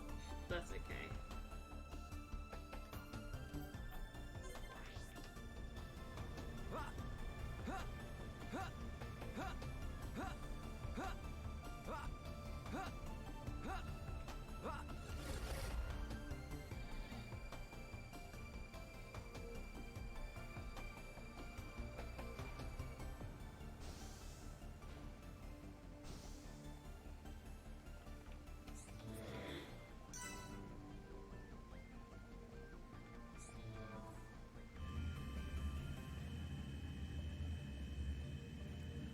Alright, so just a reminder,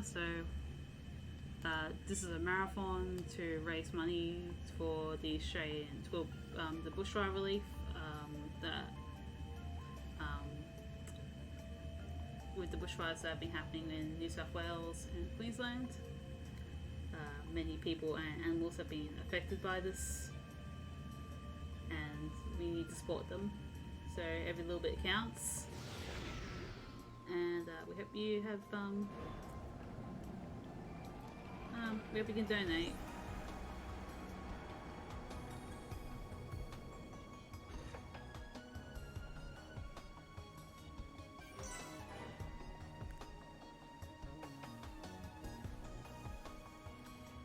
So this boss right here is a big reason why we have Earthquake as one of the equipment on our lead party member here, which is Shulk.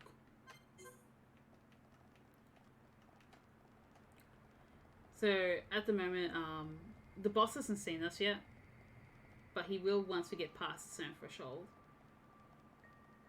or once an enemy spots us. So I think right here, yeah. I'm afraid you must and we get a vision. terminated. Vision.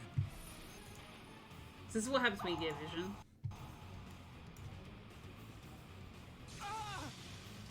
And this is kind of forced because distance away from us he is. Anyway. Alright, the Monado's back in. I'm really feeling it. Yay, Shulk! Go you!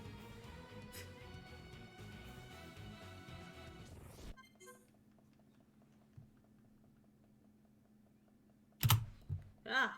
That was early. I suppose I only lost 11 seconds, not 20, but well. But yeah, that boss fight, you only had to take out like a quarter of his HP.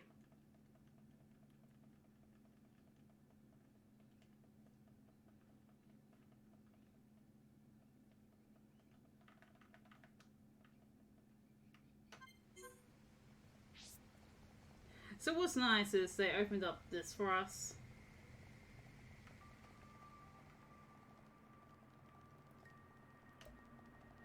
And we just get to jump on really fast conveyor belts.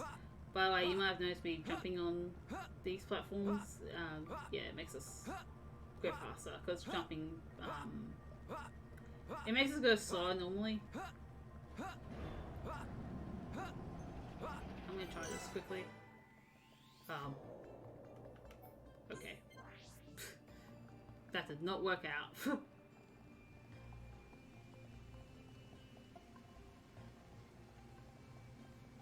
Oh, will make the thing open faster because you have to wait a little bit, but that's okay.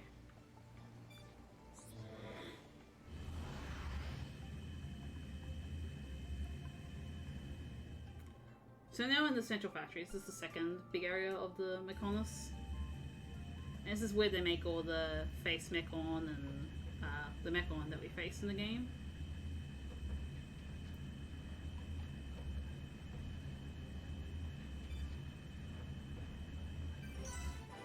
And here we're going to do a lot of landmark stuff.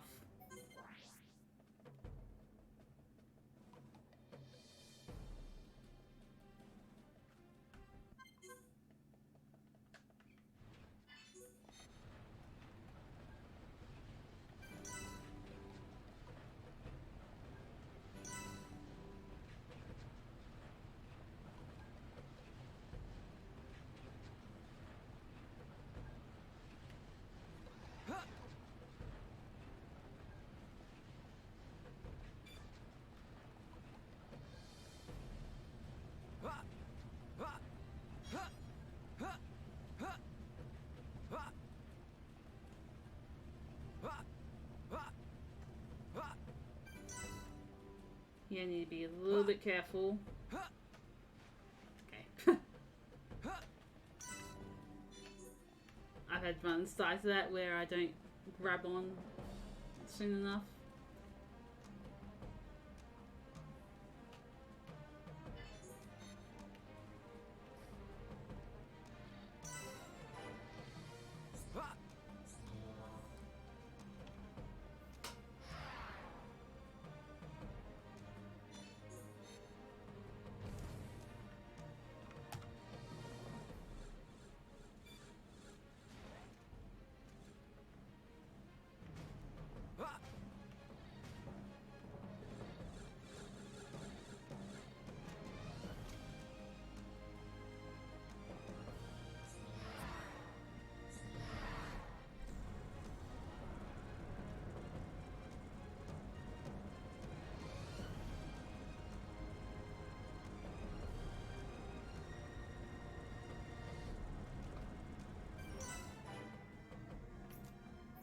So yeah, another unintentional use of quick travel. We get to like skip the rest of the elevator ride, plus wait for the lasers to go down.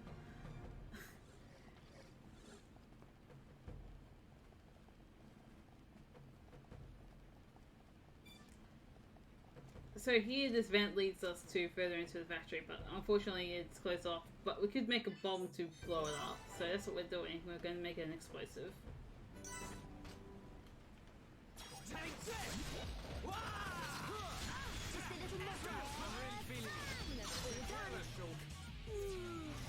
So tired. Me too, Fiora.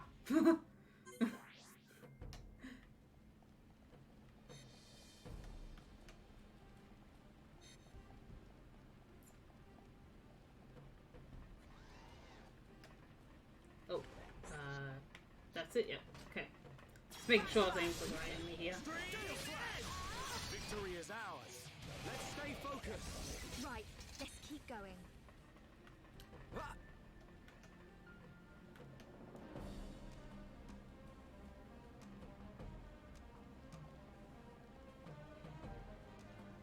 So because the Godot fight earlier forced me to use a buster, I have to recover it. And the fastest way to do that is using Battle Soul at particular points. Backslash! We got through that pretty good. Should be okay if we fight like this. Let's press on. Take this! We got through that pretty good. But we mustn't be careless. Right, let's keep going. Steel Sledge! Your days are numbered. I'm feeling myself. We're the best. So now we have all the parts to make the bomb, and now we're going to the control tower. Now there's a unique monster guarding this, but we can just easily avoid them by just doing this and hitting the switch from the side.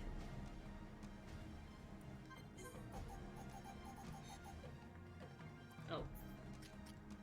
Now we're going to the vent, and now that we made the bomb, we can blow up the vent.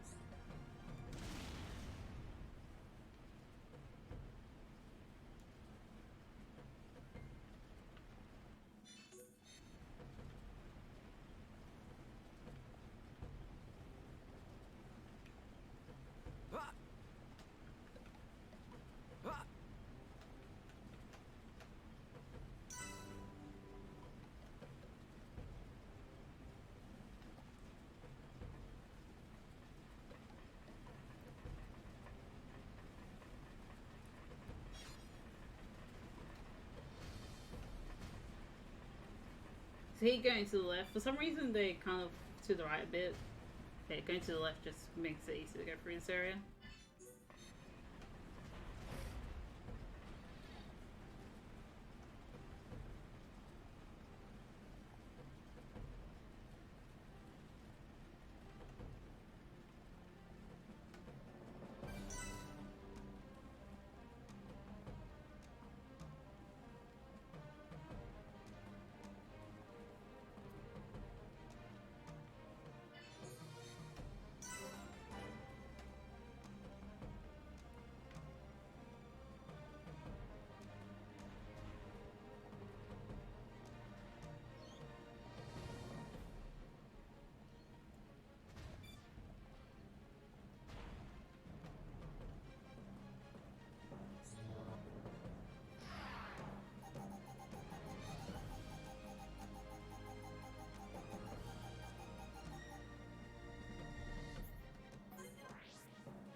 There we go. You can definitely do this. I'm really feeling it. Don't get careless, George. Electric Gutbuster. I'm feeling pretty good. That's gotta hurt. Fiora. Come on. All right. I'm feeling it. Everyone, feel the flow. Fight's a bit slow. Understood there for the next fight. Piece of cake. Should be okay if we fight like this.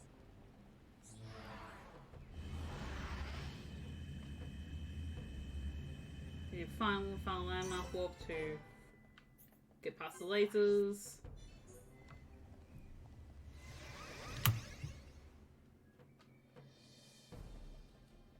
You can hear the first, hopefully, syllables of a cutscene here. It's really funny. Advanced Nopon heroes. Oh yeah. So at the moment, the Nopon and the Hyantia and the Holmes are engaging with the Mechon on Sol Valley. And meanwhile, we're in Agnifica trying to discover the truth behind the events in the past. And why Egil is pretty much hell-bent on killing anything that lives on the Bionis.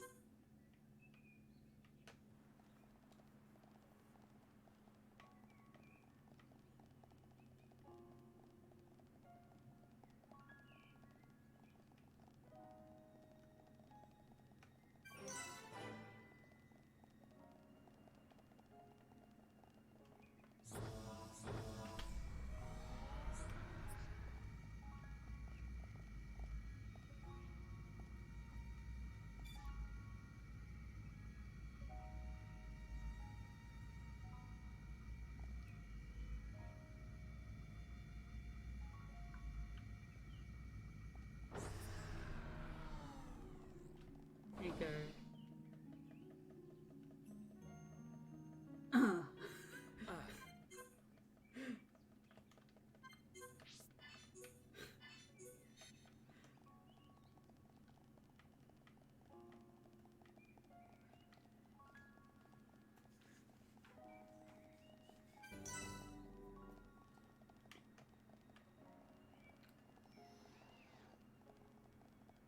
So we just I think we just saw like a thing that explains the history of Agnicola and why there are dead Telephia there. And basically it's because Barnes has attacked the Mykonos and in the past. And Egil suffered pretty badly because of it. As many people had. Oh, is this unique monster gonna spawn me? Sorry about that.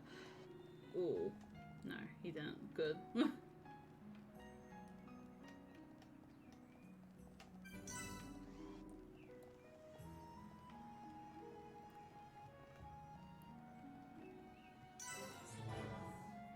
Alright, now we know Egil's at the statue of Mayneth the really big statue. That is not the small one here. And that we need to see him there.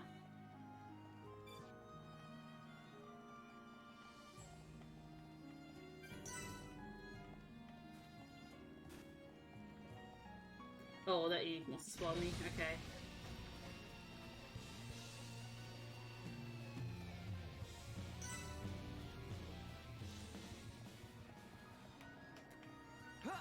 Big deal. Think I jump here? Yep, I jump here. Oh. What did I get spotted by?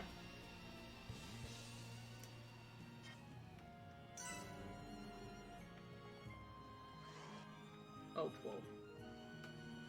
I think I jumped on a lower platform than I intended to, but that's not too bad.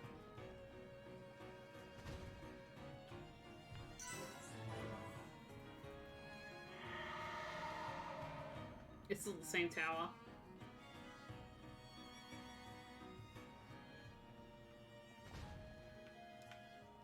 And we, well, we jump off over here, yeah. Alright, good. Lots of unique monsters to avoid, but we avoid them all.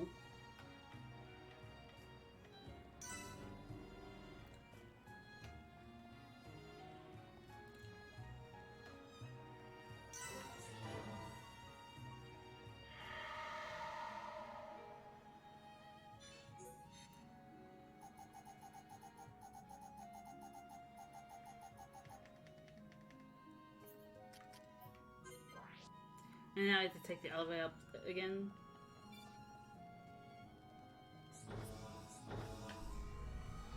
In order to activate the teleporter. Oh, Jesus. Sunlight.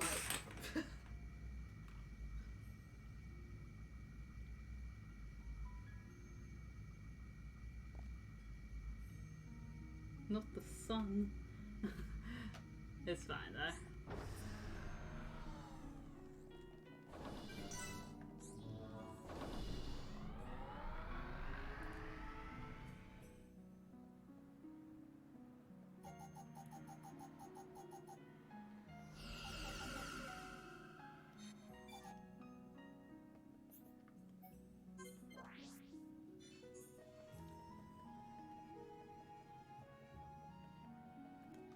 So here we battle Godot for the last time.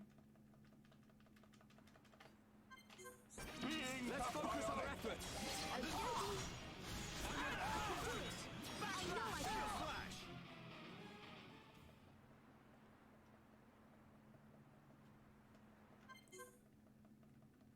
And here for his final phase.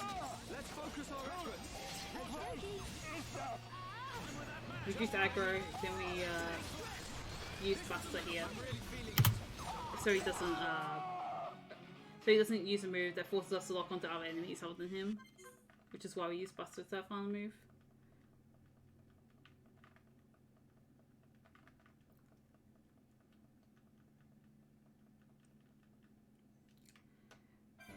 So the next fight we have is against Eggle.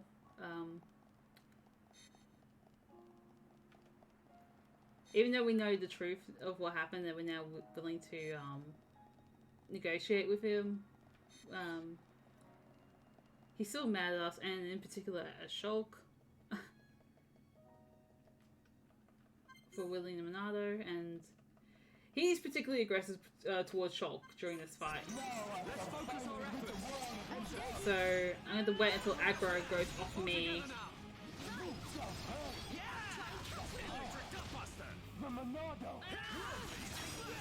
Ready and waiting.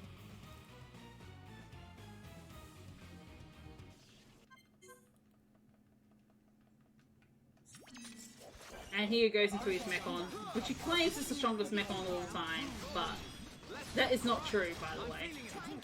But if you do want me to fight that, we're happy to.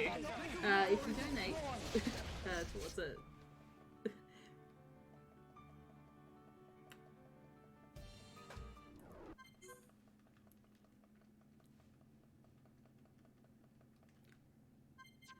And Anyway, so after this fight, the Mechonis is actually moving and is alive.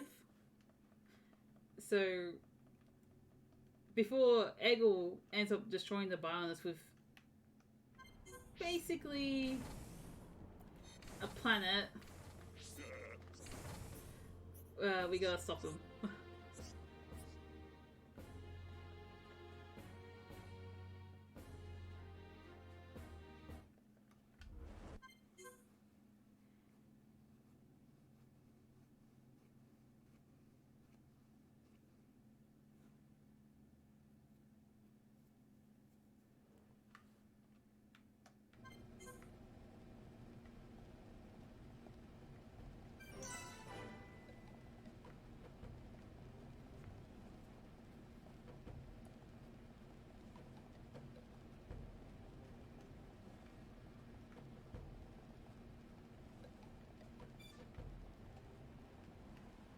Ah!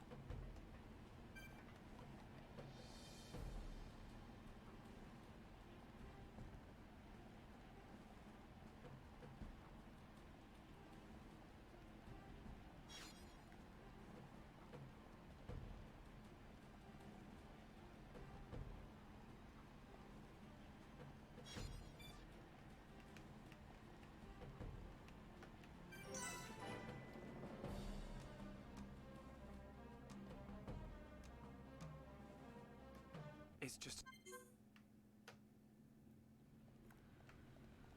But our first fight will be up against the Apocrypha Generator before we fight Eggle for one last time.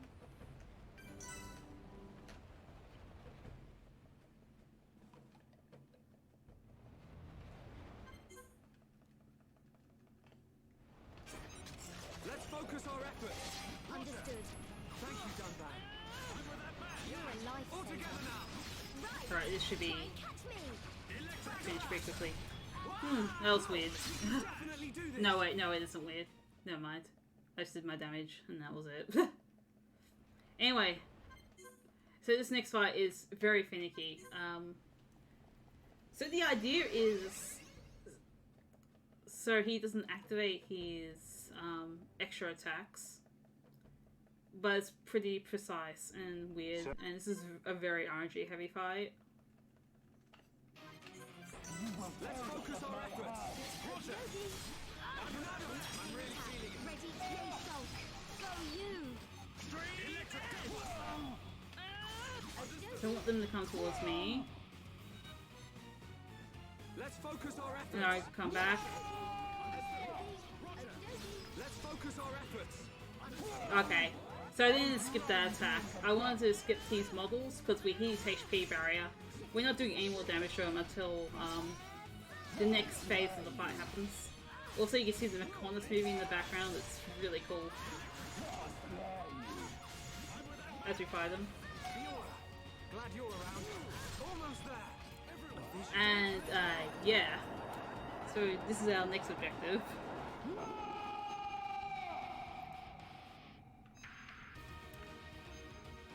We can definitely do this. The Bionis is in danger. I have to destroy the devices attached to Eggle and change the Hello? future.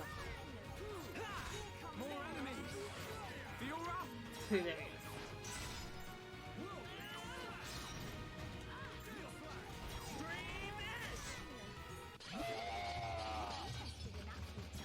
Monado.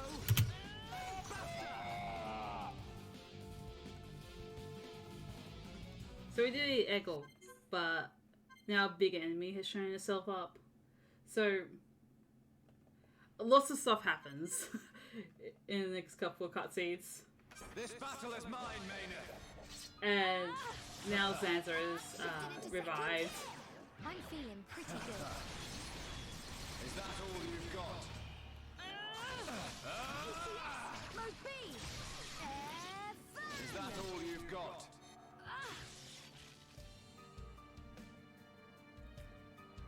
Okay, so basically what happens is, well, first of all, it's Ryan time.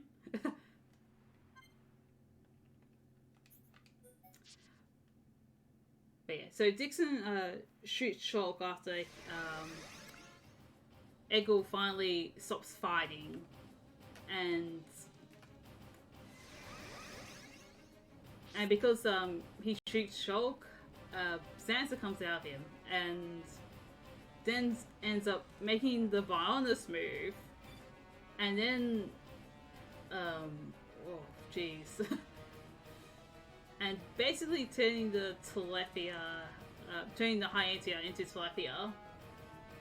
It's yeah, the cutscene is really nuts and goes on for a long time.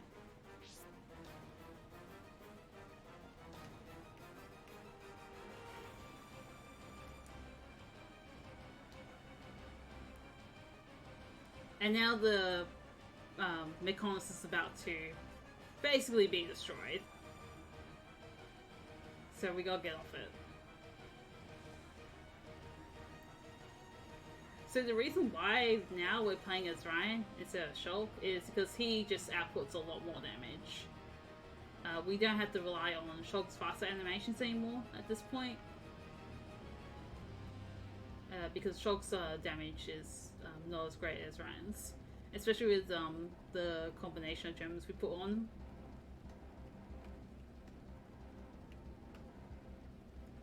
And yeah, this will be our final party for the game.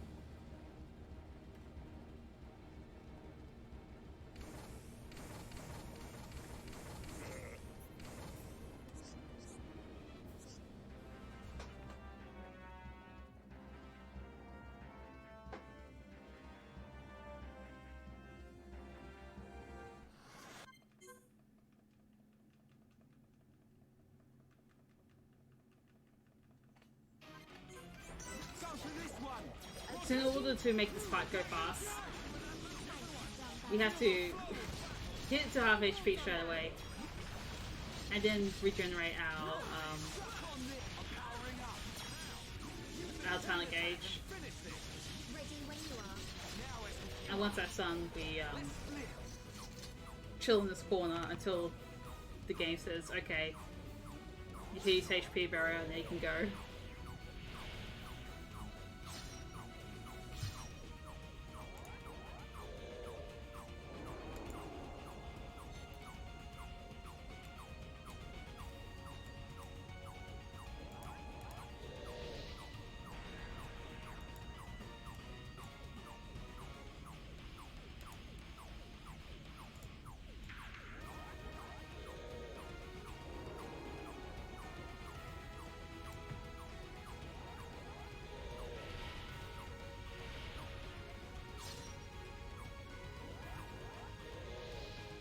Oh, okay.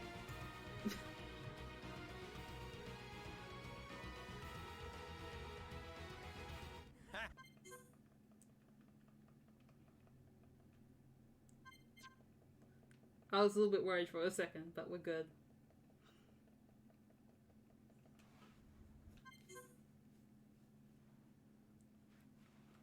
Anyway, we make it back safely to Colony 6.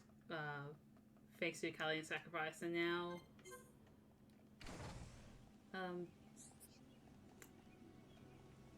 yeah, Melly's just gonna have a heart-to-heart talk with Fiora for a moment.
Alright. So we're going to go up against three Telethia, three groups of Telethia fights here. And we do want Melia out of our party, unfortunately, because she's not fast.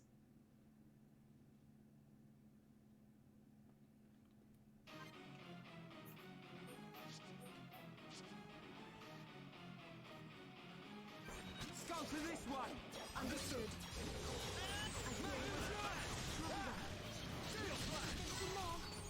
Keep on Powering up. Oh. Electric bust on this! Not even a challenge.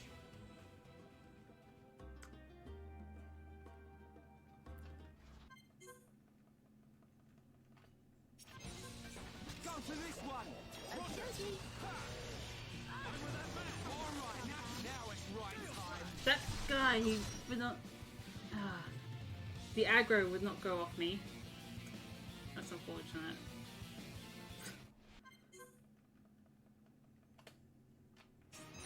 Go for this one! Understood. Yeah, I'm turning up the heat. Don't get carried away, Ron.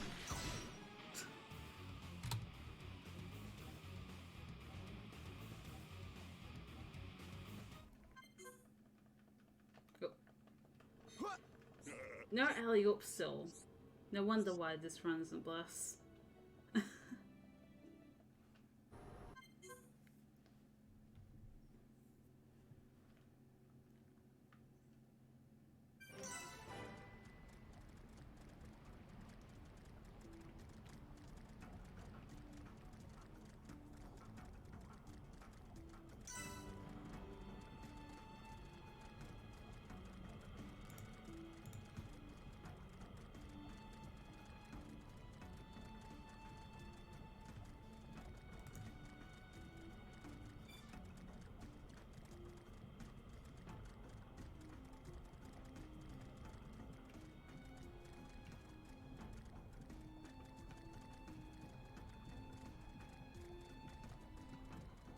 Oh yeah, so we're in the inside of the Bionis now. And now it's alive.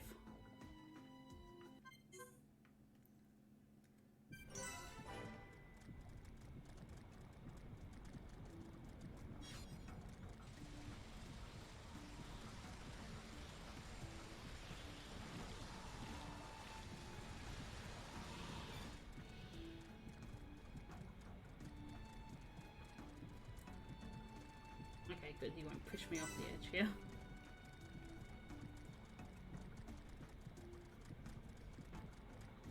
But yeah, this is basically like a little maze to get to the heart of the Bionis.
Alright, so this upcoming fight is going to be is a little bit more interesting, I guess. So, because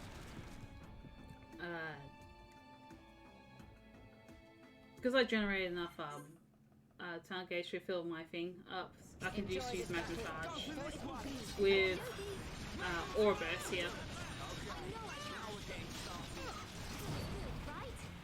And I'm going to make sure the will die here. I Unfortunately, they didn't wait long enough, but she's pretty much wiped out here. Blood sensor.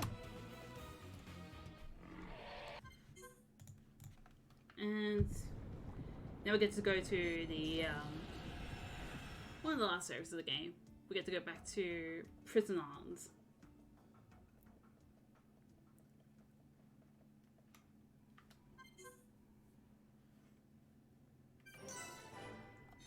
But this time we get to explore the entirety of Prison Islands.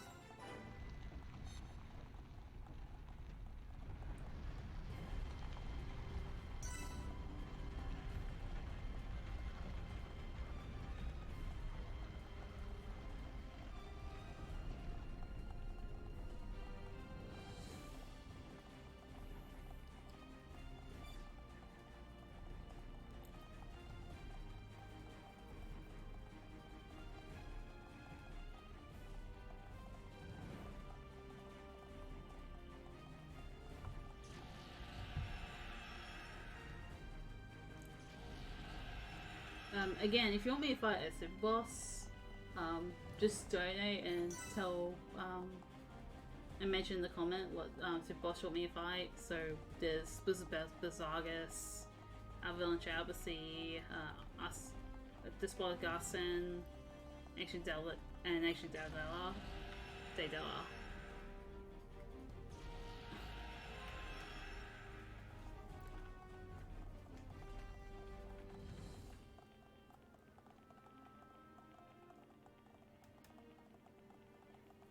It's still probably around like 11 minutes to donate for it, give or take.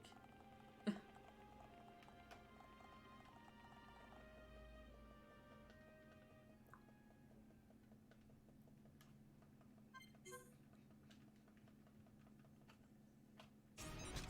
for this one. Understood. Yeah, I'm turning up the heat. Don't get carried away, Ryan. Yay! We win.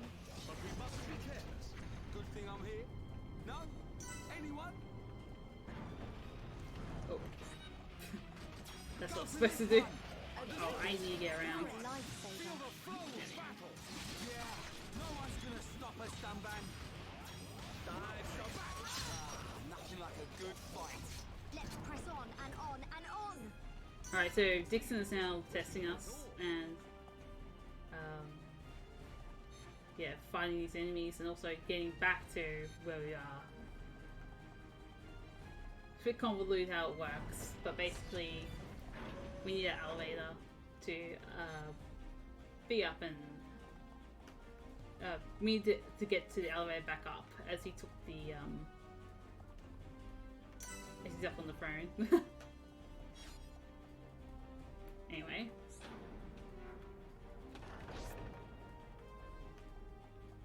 Yeah, so switch forces the elevator to go back up.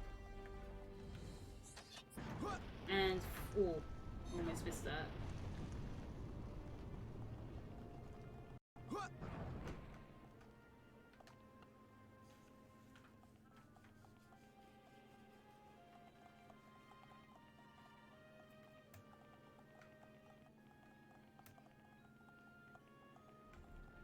And hopefully I can get the whole one here.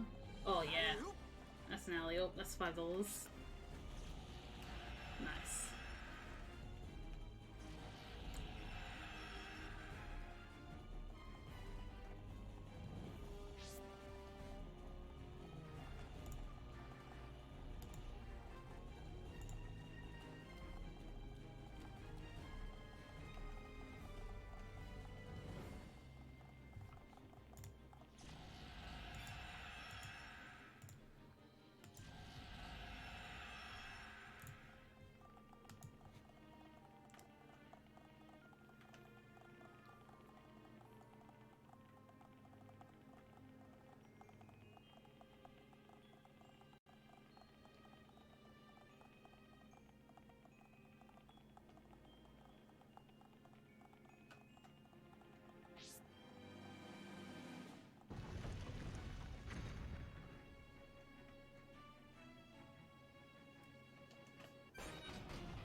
please.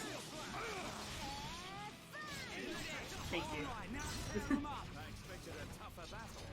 Ryan has back attack up plus gem on, so he does more damage from behind, like Shock does with backslash.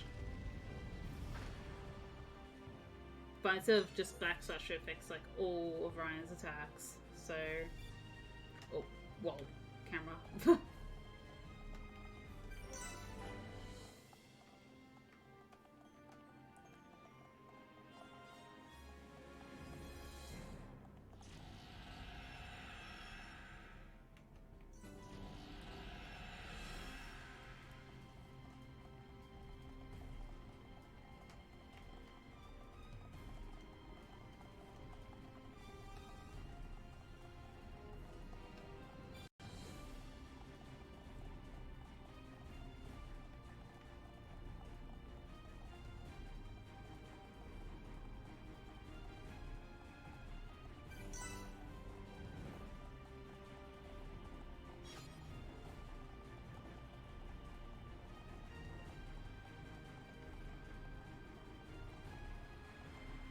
There's a guy struggling behind.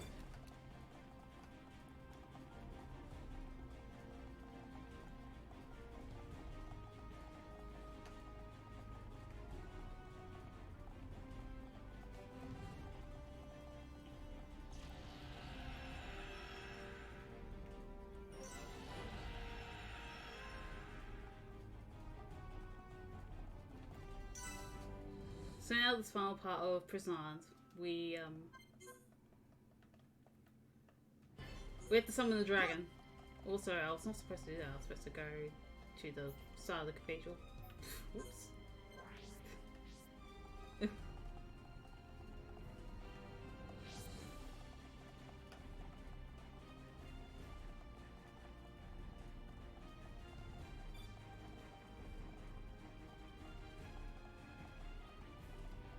But yeah, going to the landmark there prevents the unique monster from spotting you. Should prevent it.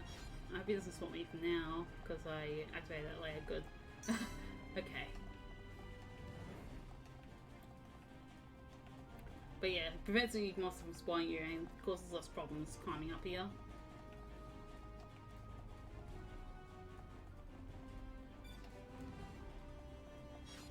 Also, this is the power of 50 Hz, where you see some desync. The best kind of desync.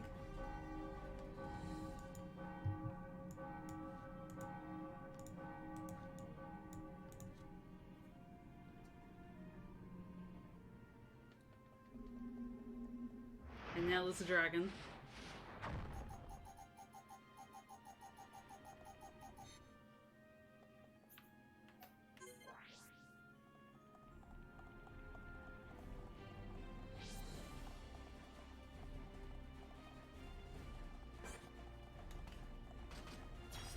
For this one! Understood!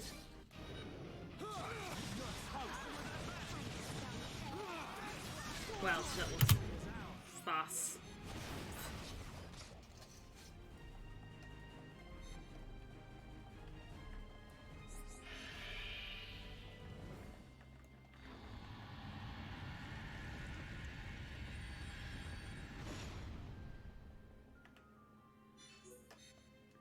Yay! That's $10 now. Anyway. Anyway, so this cutscene here is the point of no return. We have to say yes to this, otherwise if we say, if we skip the cutscene, it automatically says no for us.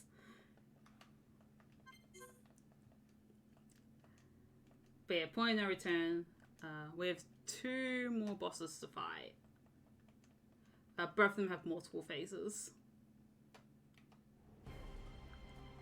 Although they'll go by very quickly thanks to our Soul Drive combination here.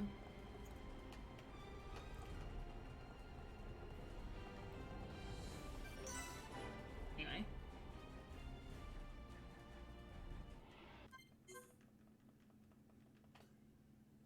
So we've had Dixon first.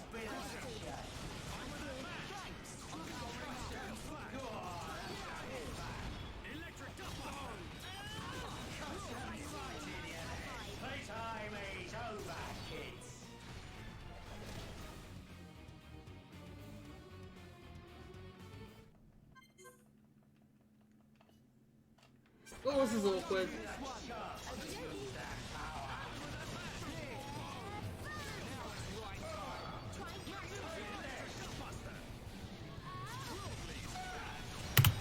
That was so tight.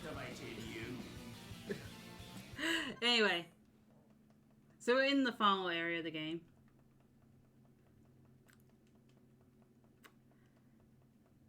And it's to be Sansa Once and For All. Oh, cool, $15. Nice. Anyway. So this is memory space. We're literally in space. Photorealistic images of space are in this game. Pretty cool final area.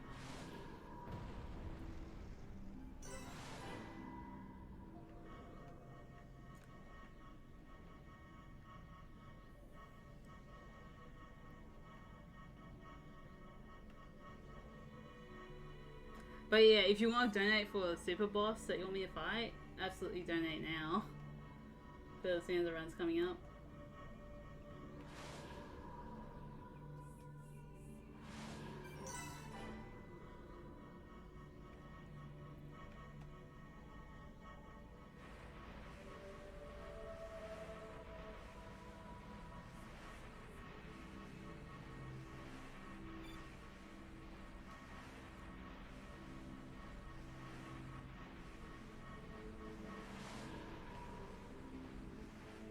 Or a super boss.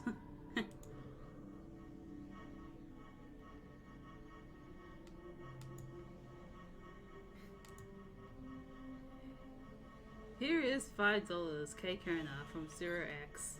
Thank you. Anyway, so final boss is 3 phases.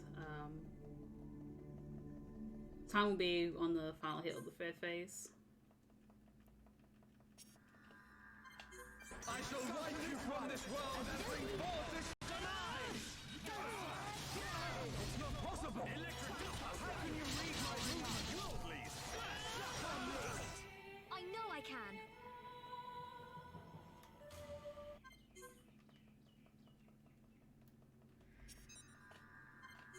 Only the divine may shape the future. All right, now tear them up. Our line is the one true Monado, instrument of destruction and rebirth.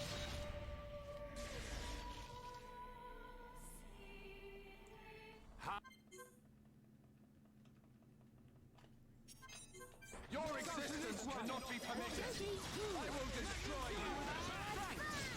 And time. Train is not finished. It cannot be.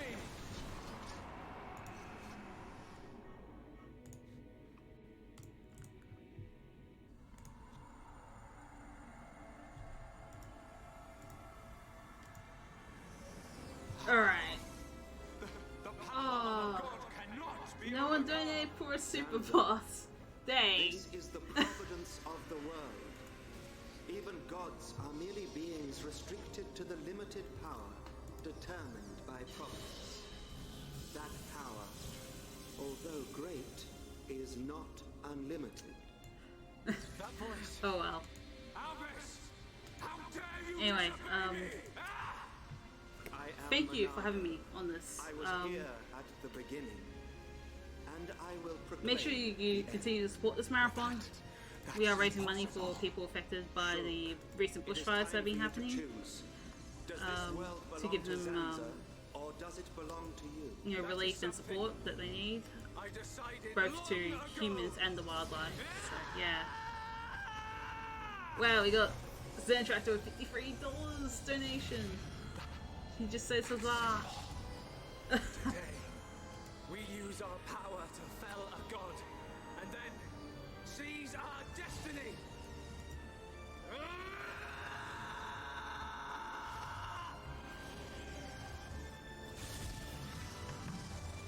Also, yeah, his cussing is ridiculously loud. Yeah, I guess that'll be it for me. All that I am is fading. The memory of a god's existence, born from the chaos of creation. Next run is... Oh, we got Croc next. That's awesome. Croc 2. So, early morning crock block for everyone. Yeah, and enjoy the marathon too. We got heaps of great rounds coming up.